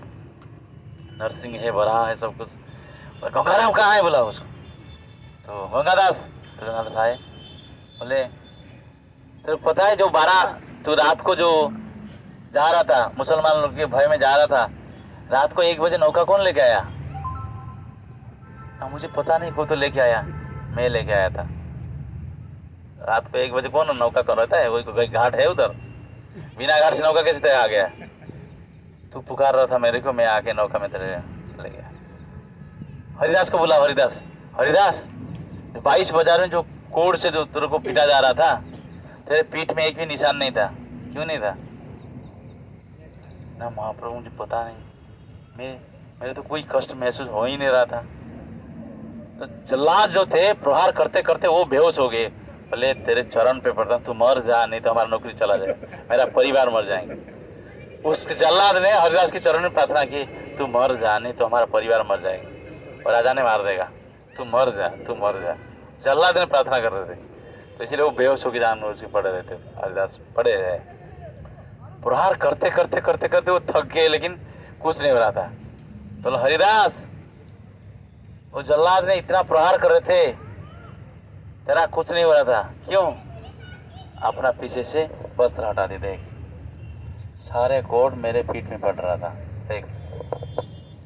तो महाप्रभु आपने सारा ले लिए, मुझे माफ कर दो, आपने इतना कष्ट सहन लिया।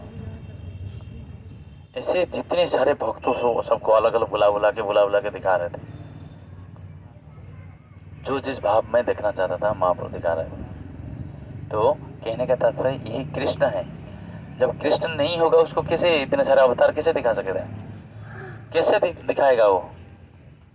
जो धनाढ़ व्यक्ति, करोड़पति व्यक्ति किसी को लाखों में दान कर सकता है ना, उसके पास करोड़ की संपत्ति होगा तभी वो दान कर सकते हैं ना, वही चीज है। तो कहने का तात्पर्य क्या है, यहाँ बहुत सारे प्रमाण के माध्यम से दिया जा रहा है ये चीज। तो इसीलिए वो भक्त भाव में आए, क्योंकि अपने आचरण के माध्यम से सिखाने के लिए आए। यही चैतन्य महाप्रभु गौरांग रूप में आए हैं। चैतन्य महाप्रभु जो नदिया नवद्वीप में आए हैं, सचिदूत के नाम से जाना जाते हैं, और नीम के पेड़ के नीचे पैदा हुए, जिसके लिए उनके नाम पड़ा निमाई। नीम के पेड़ के नीचे क्यों? इससे पहले 8 बच्चे उनकी ऑलरेडी, उनके माता पिता, जो उनके माता पिता का नाम क्या है, सची माता और जगन्नाथ मिश्र, उनकी ऑलरेडी 8 बच्चे की प्राण हानि हो चुका था ये जन्म से पहले। तब उन्होंने क्या किया, जब इनकी ये जब गौरांग महाप्रभु गर्भ में आए, उन्होंने क्या किया, जाके नीम के पेड़ के नीचे सुला दिए सची माता को। नीम के पेड़ के नीचे कोई भूत पिशाच नहीं रहते, तो सोचे शायद कोई भूत पिशाच अंदर घुस जाते, ग्रास कर लेते, जिसके कारण बच्चा निधन हो जाता है। इसीलिए ये जब घर में आए, नीम के पेड़ के नीचे सुला दिए थे। इसीलिए जब भी आप जाओ, वो नीम के पेड़ के नीचे जो मिट्टी है उसको जरूर खाइएगा, जरूर लेके आइएगा, वो प्रसाद है। सब लोग लाए, आप लोग लाए ना, जितने लोग गए थे, वो जरूर अपने रोज थोड़ा थोड़ा खाना चाहिए, प्रसाद है। तो वो नीम के पेड़ के नीचे पैदा हुए थे, नाम पड़ा निमाई। और बचपन का नाम था लीलांबर चक्रवर्ती, उनकी नाना जी नाम रखे तो विश्वम्बर। विश्वम्बर मतलब क्या है, वो पूरे विश्व को भरण पोषण करेगा। तो साक्षात कृष्ण है ना, तो विश्व को भरण पोषण करेगा, वही है। तो यही निमाई नदिया में आए, तो घोड़ा के रूप में आए, तो पूरे विश्व भर में प्रचार प्रसार करने के लिए। तो इसी के माध्यम से हम ये जानना चाहते हैं, जो चैतन्य महाप्रभु स्वयं कृष्ण है, एक कृष्ण भाव में उनको पूजा करना है, तभी आपको सब कुछ प्राप्त हो सकता है। क्योंकि ये ऐसे भाव में आए हैं, कृष्ण ने कंडीशन रख दी है, सब कुछ छोड़ने के बाद मेरे कृपा मिलेगा। सब कुछ छोड़ना इतना आसान नहीं है कि नहीं, सब कुछ सफर करना इतना आसान नहीं। इसलिए आचार्य लोग बोलते हैं राधा कृष्ण को पूजा तभी कर सकते जब हायर स्टेज में रहोगे, आप मतलब प्योर डिवोटी स्टेज में रहेंगे, राधा कृष्ण पूजा करोगे। नहीं तो थोड़ा बहुत उल्टा सीधा हो जाएगा तो फिर घर में अनर्थ कराएगा। इसलिए राधा कृष्ण विग्रह सबको रखना मतलब ठीक नहीं है। इसके बाद बोलते हैं, और अपने घर में रखना चाहते जगन्नाथ रख सकते हैं, तो गौर निधि रख सकते हैं, वो दोस्त देखते नहीं, ठीक है कर दिया है, गलती कर दिया है। क्योंकि महाप्रभु आए, जो राम भी असुर को मारे, कृष्ण भी असुर को मारे, लेकिन जब भगवान चैतन्य आए, अरे सब लोग तो इस कलियुग में तो सब लोग असुर है, तो किसको मारो, उनकी जो अंदर जो असुरी प्रभु थे उनको मारो। तो इतना दयालु है। इसलिए गौरांग महाप्रभु की पूजा कर सकते, नित्यानंद प्रभु की पूजा कर सकते, वो हमारा दोस्त देखते नहीं तो जगन्नाथ भी ऐसे माफ कर देते।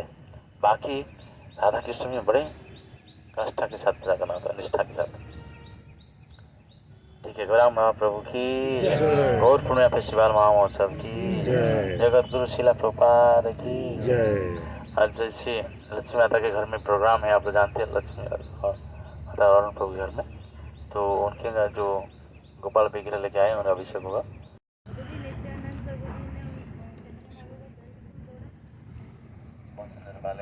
तो ये दंडभंगा जो लीला हुआ था, नित्यानंद प्रभु जो लाई है, बलराम है, गौरांग महाप्रभु का संन्यास दंड था, उसको क्यों तोड़ा?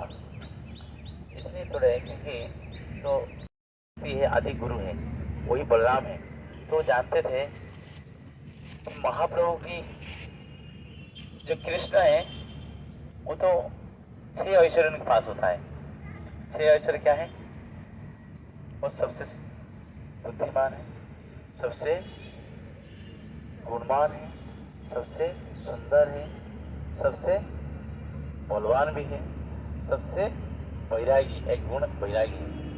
वो तो बैरागी कृष्ण है, तो बैरागी है, तो उनका क्या ये धंधा के लिए आ सकते हैं? जब घर छोड़ दिए, 18 साल की पत्नी को छोड़ दिए, वृद्धा माता को छोड़ दिए, सब कुछ छोड़ दिए, तो ये इसके प्रति क्यों आ सकते हैं? इसके प्रति आ सकते रहेंगे, हमको पूरी तरह से प्रेम मिलेगा।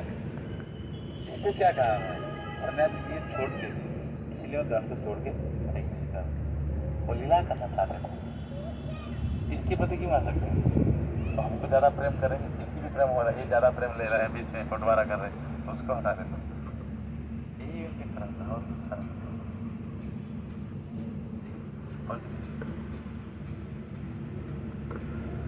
तो प्रसादम था, मैं सोचा था कोई प्रसाद लेके आएगा मंदिर से, तो संतर प्रसाद के साथ उधर उधर प्रसादम उधर है, सेवा है। और लोगों ने तो घर में अगर आप पूजा करते, किस तरह से पूजा करना है और भोग कैसे लगाना है, और साथ साथ में और कैसे भोग का विधि कैसा होना चाहिए, पूजा का विधि कैसे होना चाहिए, और ऊपर से ये भी आप लोग ये भी जानना चाहिए किस चीज को कब यूज करना है। तो मैं इसलिए 2 आचमन पात्र रखा है। ये आपका देखा पीतल की है, तो आप लोग पीतल की, मैं इसलिए दो पीतल की क्यों नहीं रखा, क्योंकि वो मिक्स हो जाता है, पता नहीं चलता है। ये है तांबे की है और ये पीतल की है। ये पीतल जो तांबे की जो है ये हम लोग की आचमन के लिए है। मतलब जल तो गंगा जल आप डाल के रखेंगे तो इस बेस्ट। अगर आपने गंगा जल नहीं है, जल शुद्धि करके इसमें पानी रख सकते हैं। सब में जल शुद्धि का पानी होना चाहिए। जल शुद्धि मंत्र में पहले बता चुका हूँ। तो जैसे गंगे च जमुने चैव सरस्वती नर्मदे सिंधु कावेरी जलेस्मिन् सन्निधिं कुरु, ये बोलते हैं। ये उंगली आप देखिए, ये जो इसको क्या बोलते हैं, कौन सा उंगली बोलते हैं? हाँ, ये बीच वाला उंगली जो है मिडिल फिंगर को, ये पूरा नाखून स्पर्श नहीं होगा, ये भाग आपका स्पर्श होगा पानी में। ये स्पर्श करते हुए आपको ये मंत्र बोलना पड़ेगा, गंगे च जमुने चैव सरस्वती नर्मदे सिंधु कावेरी जलेस्मिन् सन्निधिं कुरु। मीन्स आपके पास गंगा जल नहीं है, लेकिन ये मंत्र उच्चारण के माध्यम से सारा पवित्र नदी के जल इसमें अंदर आ गया है। जल शुद्धि मंत्र ये दोनों में ऐसा होना चाहिए। ठीक है, हो गया। अगर आपके पास गंगा जल है दी बेस्ट। ओके, इसके बाद आप इसी से आचमन करोगे। जो तांबे की पात्र से आप आचमन करोगे, तांबे की पात्र हमारे लिए है और ये पीतल की जो है ठाकुर जी के लिए। तो तांबे की पात्र में हम क्या करना है, बाएं हाथ में ऐसे लेना है केशवायनम, इसको थोड़ा हाथ धोए, फिर नारायणम, इसके बाद थोड़ा हाथ धोए माधवायनम। ये शुद्धिकरण हो गया, हम शुद्ध हो गए पूरी तरह से। ठीक है, तो इसके बाद हमको क्या करना है, तो आरती करना है। सॉरी, आरती से पहले भोग की बात कर रहा हूँ। भोग लगाना है। तो भोग जब हम लगाते हैं, भोग लगाना मंत्र आपको पता है, जिस महाराज से आप लोगों ने दीक्षा लिए हैं उनकी महाराज का प्रणाम मंत्र होता है। तो महाराज जी की प्रणाम मंत्र आपने लिया है, तो महाराज जी की प्रणाम मंत्र आपने उच्चारण करेंगे। ओके, तो महाराज जी की जब प्रणाम मंत्र उच्चारण करते हैं तो ठाकुर जी के पास आप भोग रख लिया है, जो जो आपने बनाए हैं उसमें जल रख लिया है, सब में तुलसी पत्ता डाल दिया है, और अपना अपना महाराज का नाम 3 बार बोलोगे। जैसे कि मैं गोपाल कृष्ण महाराज के शिष्य हूँ, तो मैं मेरे गुरु महाराज का मंत्र 3 बार बोलूंगा। कोई जयप्रदा महाराज जी, गोविंद प्रभु जयप्रदा महाराज जी के हैं, तो प्रभु जी सिद्धार्थ महाराज जी के हैं, तो उनके गुरु महाराज का नाम, अपना अपना गुरु महाराज का नाम 3 बार बोलोगे। तो ये 3 बार बोलते हुए ये बेल चलता रहेगा और ये हाथ में पानी रहेगा। मान लीजिए मैं गोपाल कृष्ण महाराज का हूँ, तो मैं नमो विष्णुपादाय कृष्ण पृष्ठाय भूतले श्रीमद् गोपाल कृष्ण गोस्वामी नामिने प्रभुपाद से साहित्य प्रकाश से वित्तीय से प्रसारण कुत्ता साधु भगत पादाय ते नमः। इसको मैं 3 बार बोलूंगा। तो जब तक 3 बार ना हुआ, इसमें पानी मेरे हाथ में रहेगा। 3 बार जब खत्म हो जाएगा, थोड़ा नीचे छोड़ूंगा ये पानी, चलो। इसके बाद फिर क्या होगा, नमो विष्णुपादाय कृष्ण पृष्ठाय भूतले श्रीमते भक्ति वेदांत स्वामी नामिने नमस्ते सरस्वती देवी गौरवाणी प्रचारिणे निर्विशेष शून्यवादी पाश्चात्य 3 टाइम्स द्रौपदी मंत्र, फिर जल छोड़ना है। इसके बाद नमो महाबदानाय कृष्ण पदाय थे कृष्णाय कृष्ण चैतन्य नामिने गौरवती से नमः, ये भी 3 बार बोलूंगा मैंने। 3 बार जब तक नहीं है तब तक इसे करता रहूंगा। इसके बाद इसको छोड़ूंगा नीचे। इसके बाद मैं क्या करूंगा, नमो महाबदानाय कृष्ण पदाय थे कृष्णाय कृष्ण चैतन्य नामिने गौरवती से नमः, 3 बार हो गया। नमो ब्राह्मण देवाय गो ब्राह्मण हिताय च जगत हिताय कृष्णाय गोविंदाय नमः नमः, इसको मैं 3 बार बोलूंगा, पानी छोड़ूंगा नीचे। इसके बाद मैं क्या करूंगा, हरे कृष्ण कृष्ण कृष्ण हरे हरे, हरे राम राम राम हरे हरे, इसको भी 3 बार बोलूंगा, छोड़ूंगा नीचे। ये हो गया।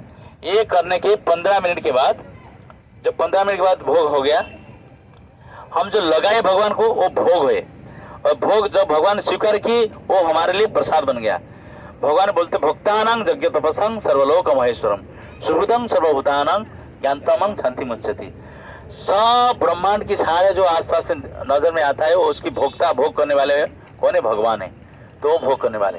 ये 529 Bhagavad Gita 529 the principle of ये ब्लिस, शांति की परिभाषा। व्हाट इज शांति, शांति क्या है, शांति कहाँ मिलेगा। जब ये सवाल आता है तो भगवान बोलते 529 पढ़ लो, भगवद गीता में बोल चुका हूँ, वो डेफिनेशन ऑफ शांति।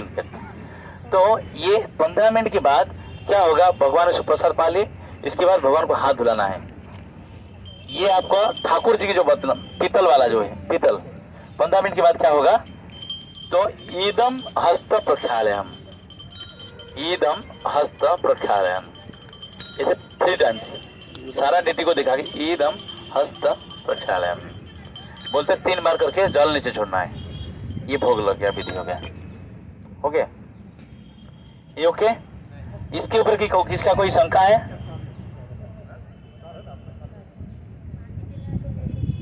किसी कोई शंका है तो मैं आगे बढ़ूं?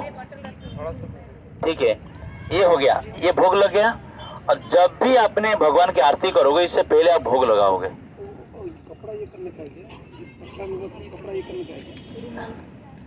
तो जब भी आप भोग लगाएंगे, जब भी आप भोग लगाएंगे आपने क्या करना है, ये आरती करने से पहले भोग लगाना है।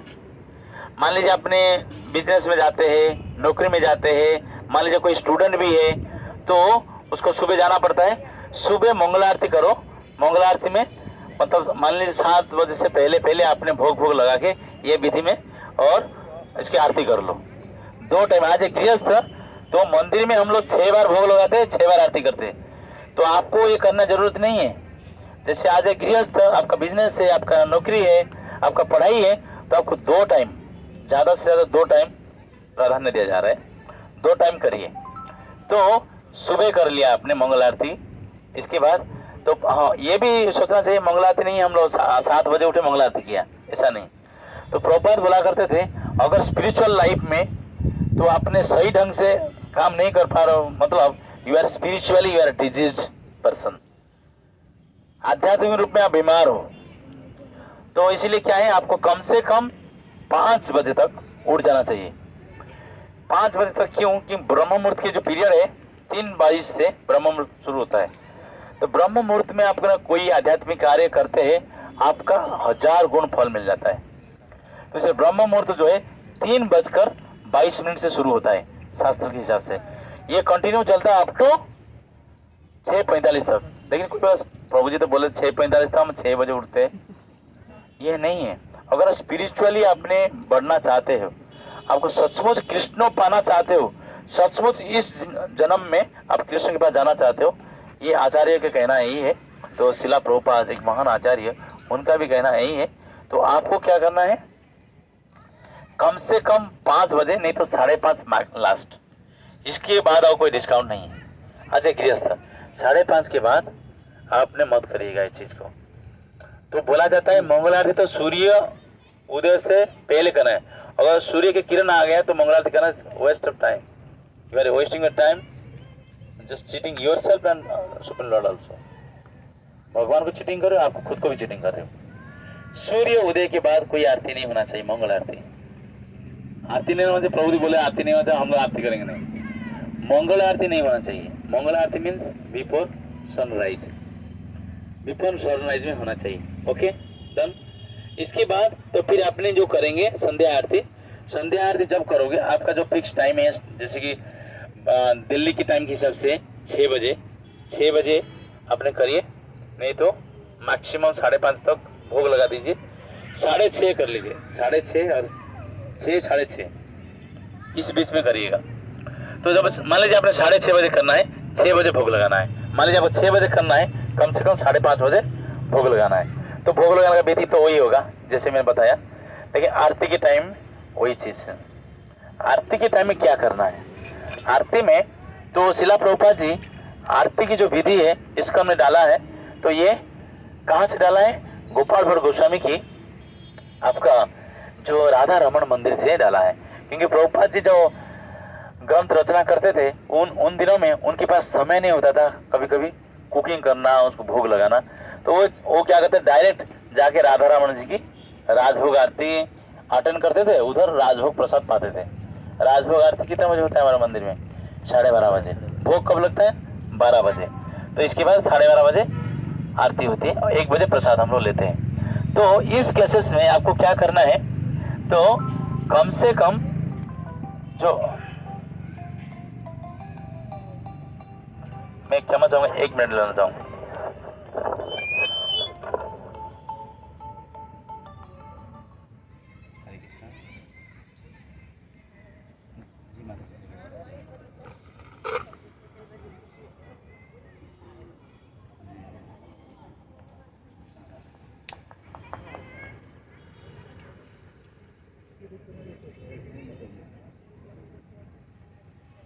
हाँ? क्या क्या? हाँ, खाली नहीं माता जी, उसमें थोड़ा थोड़ा समय ये था, वो जगन्नाथ जी प्रसाद था। जो गुजिया प्रसाद पूरा कंप्लीट प्रसाद था, और जो खाली था वो महाप्रसाद था। वो मत वो जगन्नाथपुरी का ही था, क्योंकि वो बांटते बांटते वो तुलसी है और थोड़ा बहुत होता है, उसको जरूर आप लीजिएगा। जगन्नाथ जी के चरण की लगा हुआ प्रसाद है, उसको आप लीजिएगा, ठीक है। मैं आपको आधे घंटे बाद कॉल करूँ, मैं थोड़ा प्रवचन दे रहा हूँ, मतलब ठीक है मतलब जी मैं कॉल करूँगा। तो आपको जैसे आरती करना है, तो आरती की विधि कैसा है आपको ये मैं सिखाना चाहूँगा। 2 टाइम से आरती करना है आपको। आरती में वही राधा रमन की जो विधि था, प्रभुपाद ने वही राधा रमन की विधि को इसकन में डाले हैं, तो वही गौड़ीय परंपरा में हमारा चल रहा है। तो क्या क्या है आरती में, हम लोग को अगरबत्ती की आवश्यकता है, आरती में हमको दीपक की आवश्यकता होता है, इसके बाद हमको अर्घ्य मतलब जल, तो शंख में हम जल अर्पण करते हैं भगवान को, इसके बाद हम रुमाल की अर्पण करते हैं, इसके बाद हम लोग क्या करते हैं पुष्प अर्पण करते हैं भगवान को, इसके बाद हम लोग क्या करते हैं और चामर, जैसे चामर है, ये चामर है, इसके बाद मोर पंख है, ये भी इस्तेमाल करते हैं, मोर पंख फैन बोलते हैं, राइट। तो ये सारा चीज़ भगवान को अर्पण करते हैं। तो कौन सा चीज़ कब करना है और कैसे करना है ये विधि में बताना चाहूँगा। ये सारा आरती में एक ही जैसे रहेगा।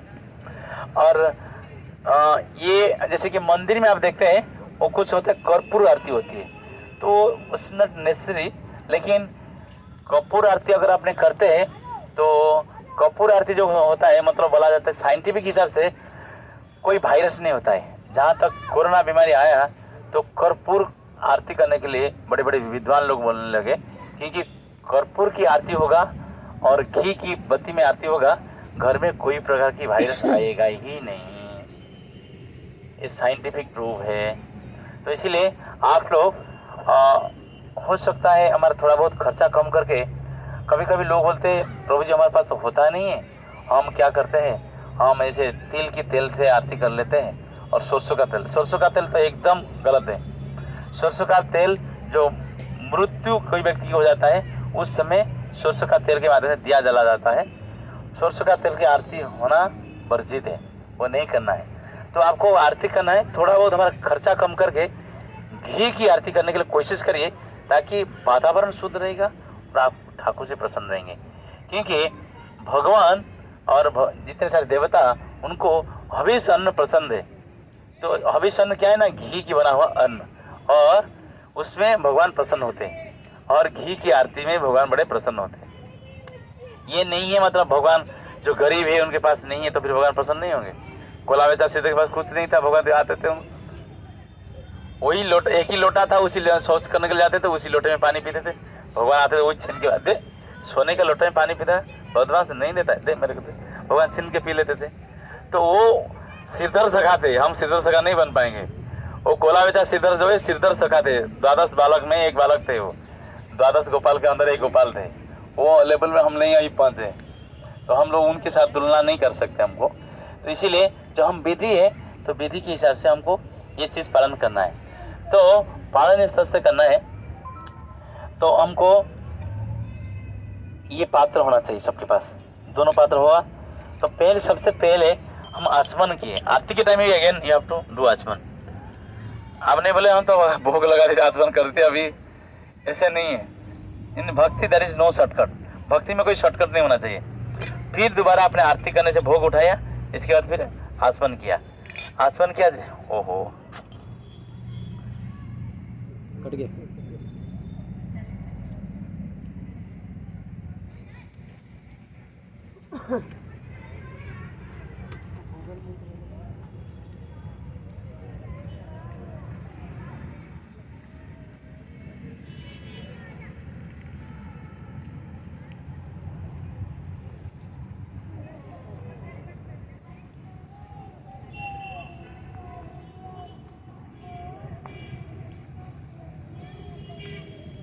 हाँ, तो फिर आरती करने के टाइम से फिर अगेन आपको आचमन करना है। तो आचमन कर लिया, केशवाय नमः नारायण नमः माधवाय नमः हो गया, आचमन हो गया, 3 टाइम्स हो गया।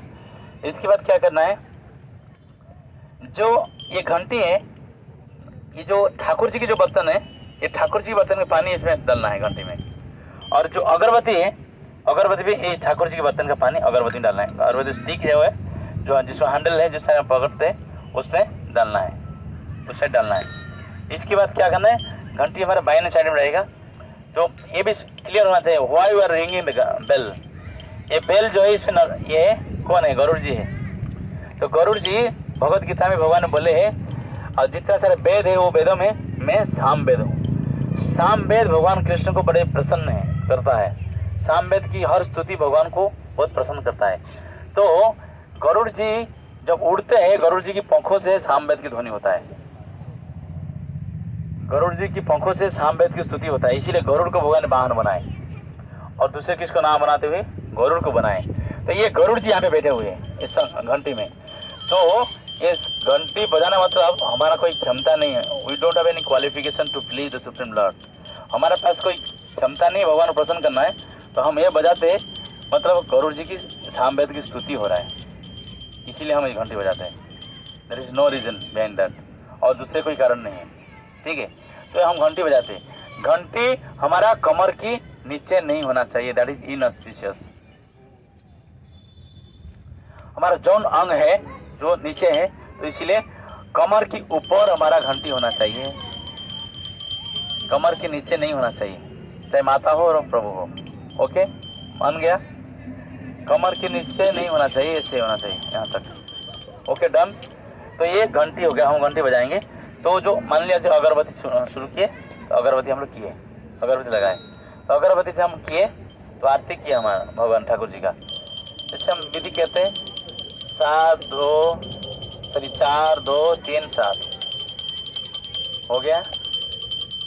इसके बाद जब हम अगरबत्ती में खत्म हो गया, हम रख लिए। Again you have to wash your hand. ये हाथ में, ये तांबे वाले पात्र से हाथ धोना पड़ेगा।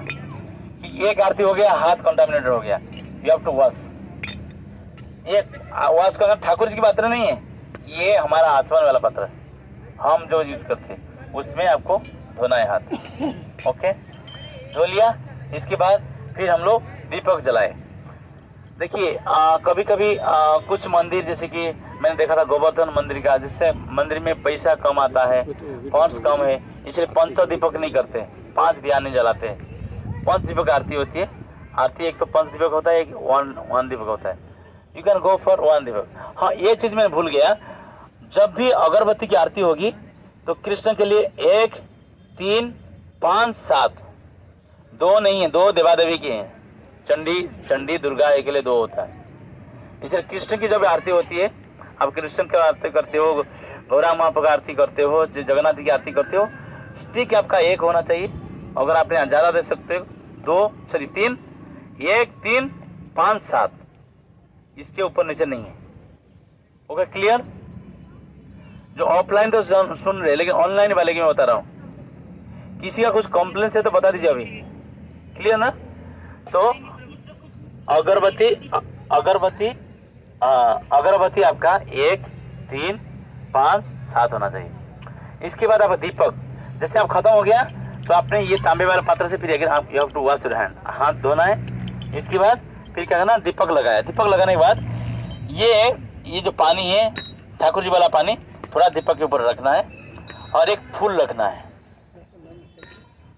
है, इसके बाद फिर आरती करना है। हो गया। चरण में 4, नाभि में 2, मुख में 3, पूरे शरीर 7। इसको ओंकार आरती बोलते हैं। ओंकार आरती कृष्ण को पसंद है। ओंकार आरती हो गया, ओंकार आरती हो गया। Okay, done. इसके बाद क्या करना है, इसके बाद ओंकार आरती का ये हो गया, पंचदीप हो गया। इसके बाद फिर आपको हाथ धोना है ये तांबे वाले पात्र में। जो आरती खत्म हो जाए, हर आरती के बाद you have to wash your hand because of contamination, ठीक है? ये हाथ धोना है। फिर अगेन आपने क्या करना है, जब अगरबत्ती हो गया, दीपक हो गया, इसके बाद आपको क्या करना है, और क्या देना है भगवान को। और क्या आप जिसमें दे रहे हो वो शंख होना चाहिए। मैं भूल गया यहाँ पे शंख लाने के लिए। शंख छोटा सा शंख है जिसमें स्नान करा जा सकता है और अर्घ्य। तो वही भगवान को सबसे पहले स्नान क्या कहा जाता है, अर्घ्य मतलब हम लोग स्नान कराते हैं भगवान को। स्नान कैसे कराना है, अर्घ्य कैसे अर्पण करना है, चरण को दिखा के सबसे पहले करना है। तो और क्या अपन 3 टाइम्स कर सकते हैं, और क्या चरण में, इसके बाद सर पे, इस सर को दिखा के, इसके बाद नाभि को दिखा के किए, इसके बाद जनरल पब्लिक को दिखा के ऐसे रखा। हर बार जो आपने मान लीजिए अपने चरण में 4 बार किया अर्घ्य, इसके बाद थोड़ा जल डाला है, उसके लिए भी एक पात्र होना चाहिए जैसे जल को रखने के लिए, अर्घ्य का जल। तो वो किया, रख लिया, इसके बाद फिर सर पे किया, रख लिया, इसके बाद फिर आप नाभि में किया, रख लिया, इसके बाद सारा पब्लिक को दिखा के उस पात्र में डाला, उसी पात्र के जल को सबके ऊपर छिड़का जाता है। दैट इज अर्घ्य। हो गया, done. Again you have to wash your hand. ये तांबे में आपका हाथ धोना है, ये हो गया, धो लिया। इसके बाद फिर क्या करना है, अर्घ्य के बाद आपको जैसे मान लीजिए स्नान कराया तो पूरी रुमाल चाहिए कि नहीं, रुमाल में रुमाल लाए कोई भी तो मान लीजिए रुमाल है, तो ये रुमाल को फोल्डर टाइप का रहेगा, तो आपको ऐसे कर सकते हैं, इस भाव से आया, इसको एक फोल्ड हो गया, तो ये 2 उंगली नीचे रहेगा, ये 2 उंगली ऊपर रहेगा, ऐसा देखिए, विधि इस तरफ है, देख पा रहे राइट, इस तरह से आएगा। तो लेकिन ये रुमाल करने से पहले आपको ये ठाकुर जी के बर्तन जो में है, इससे थोड़ा जल इसके ऊपर डालना है, रुमाल के ऊपर। इसके बाद आपने क्या करें, घंटी आपके साथ में होना चाहिए, तो ठाकुर जी को ये आपने ये कर रहे हैं चरण से, जहाँ जहाँ जैसे जैसे स्नान कराए थे ऐसे चरण से ऐसे करते, शरीर से करते करते सारे विग्रह को दिखाते हुए, फिर पब्लिक को दिखाते हुए इसको नीचे छोड़ना है। आप लेट हो गए, हाँ, इसको छोड़ना है, नीचे छोड़ना है, फिर अगेन आप इसमें हाथ धोना है। रुमाल हो गया आपका, पहले आपका क्या हुआ, अगरबत्ती, दीपक, इसके बाद अर्घ्य, इसके बाद रुमाल हो गया, इसके बाद पुष्प होगा। तो मान लीजिए पुष्प है, मान लीजिए प्लेट में पुष्प है, तो ये पुष्प है,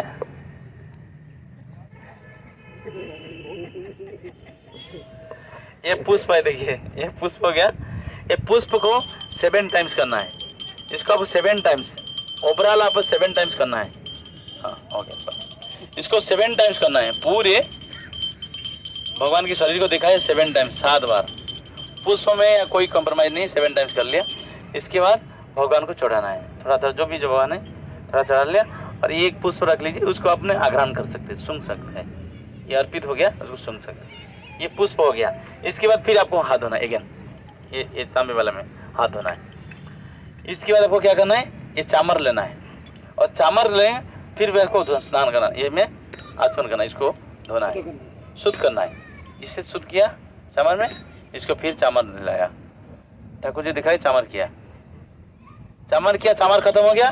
फिर ये चामर जब खत्म हो रहा है, इसके ऊपर ये आपको ठाकुर जी के जल को फिर शुद्ध करके रखना है, ये खत्म हो गया, ये रहा। इसके बाद फिर आपने इसमें हाथ धोया, ये पात्र में जितने बार जो पैराफिन आप यूज करते हो, इसके बाद आपको हाथ धोना पड़ेगा, राइट, ये तांबे वाले में। इसके बाद आप मोर पंख आप जल लिया, तो इसमें आपने उसको शुद्ध किया। इसके बाद आपने इसके ऊपर ये किया, मोर पंख किया, भगवान को मोर पंख किया। मोर पंख करने के बाद फिर क्या किया आपने, इसमें शुद्ध किया, उसको शुद्ध करके इसको रखा। इसके बाद इससे हाथ धोया। और एक चीज मैंने बहुत बड़ा भारी गलती किया, बताया नहीं, आरती से पहले जैसे आप शुद्ध हो जाते हो, इस पर आपको शंख बजाना है। क्यों बजाना है, क्योंकि शंख बजाने से सारे जो अभद्राणी है, जो अनर्था है, सारे जो प्रतिबंधक आ रहा है, आने वाला है, सब कुछ नष्ट हो जाता है। बोला जाता है जिस घर में शंख नहीं है, हरि भक्ति विलास में स्पष्ट लिखा गया है। सनातन गोस्वामी और गोपाल भट्ट गोस्वामी ने जो किताब लिखे हरि भक्ति विलास में लिखा गया है, जिस घर में घंटी नहीं है, जिस घर में शंख नहीं है, वो घर स्मशान भूमि है, स्मशान भूमि है। तो इसलिए शंख और घंटी घर में होना अनिवार्य है। हरि भक्ति विलास में सनातन गोस्वामी ने लिखे हैं, जो सनातन गोस्वामी रोज ठाकुर जी के साथ बातें किया करते थे। ओके, तो ये शंख सबसे पहले बजाना, आचमन के बाद बजाना है। इसके बाद आचमन के बाद बजाना है शंख, इसके बाद आरती करना है। और आरती खत्म हो गई, again you have to blow the शंख। खत्म होने के बाद फिर शंख को बजाना है। ये आरती की विधि है। इसके ऊपर अगर किसका कोई शंका है तो मुझे पर्सनली पूछ सकते हैं, क्योंकि हमारा अभी प्रोग्राम है। तो मुझे अभी एक दो चीज बता दीजिए, ये मयूर पंख कितनी बार करना है और अपना जो मयूर पंख जो है, देखिए मयूर पंख करने का पहले ठाकुर जी, ये मयूर पंख तो फैन बोलते हैं। तो सबसे पहले आपको ओवरऑल भगवान की चरण से आपको ये करेंगे, चरण से करेंगे। चरण से आपको इससे गिनती नहीं है आचार्य के हिसाब से। आप किस व्यक्ति को पंखा कर रहे हो तो आपको क्या करना है, तो पहले चरण से करें, शरीर से करें तो 2 बार 4 बार, कम से कम 4 बार शरीर में करें, और मुख में 3 बार करना है। और मुख में इस तरह से करना है ताकि ठाकुर जी को एक तरह से हम लोग रेस्पेक्ट भी कर रहे हैं, साथ साथ में उनको पंखा भी कर रहे हैं। मुख में जैसे कर रहे हो, मुख में 3 टाइम्स लाइक दिस, ऐसे करना है, ऐसे करना है।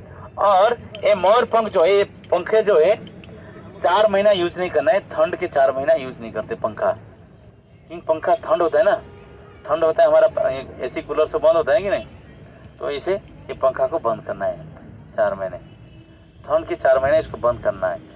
मतलब इसको क्या करना है, गौर पूर्णिमा से पहले यूज नहीं करना है, गौर पूर्णिमा के बाद इसको यूज करना है, ठीक है।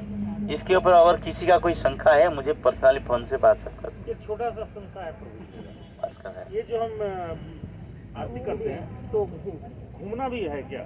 हाँ? ऐसे घूमते जो हैं आरती करके, ये सही है क्या? हाँ, घूमना जो है, हम पब्लिक को और घर के, मान लीजिए अपने घर में कर रहे, घर में भी देवादेवी घूम रहे हैं ना, विराजमान कर रहे हैं ना, और आपके घर के जो लोग भी है ना, सबके ऊपर ऐसे दिखाना, ऐसे घूम सकते हैं आप। और आरती, और बहुत बढ़िया पॉइंट मैंने भूल गया था, आरती करना है आपको कोई एक आसन होना चाहिए, आसन के ऊपर खड़े रह के करना चाहिए। शंख भी बजाना है, आसन के ऊपर खड़े रह के बजाना चाहिए। शंख भी जो है आसन के ऊपर खड़े रह के बजाना चाहिए, आरती भी आसन के ऊपर खड़े रह के करना चाहिए, नीचे जमीन में नीचे करना नहीं चाहिए, ठीक है। ओके प्रभु जी, प्रसाद में तुलसी डाल के, हाँ सब में तो बोल दिया मैंने। हाँ जी जी बोलिए बोलिए।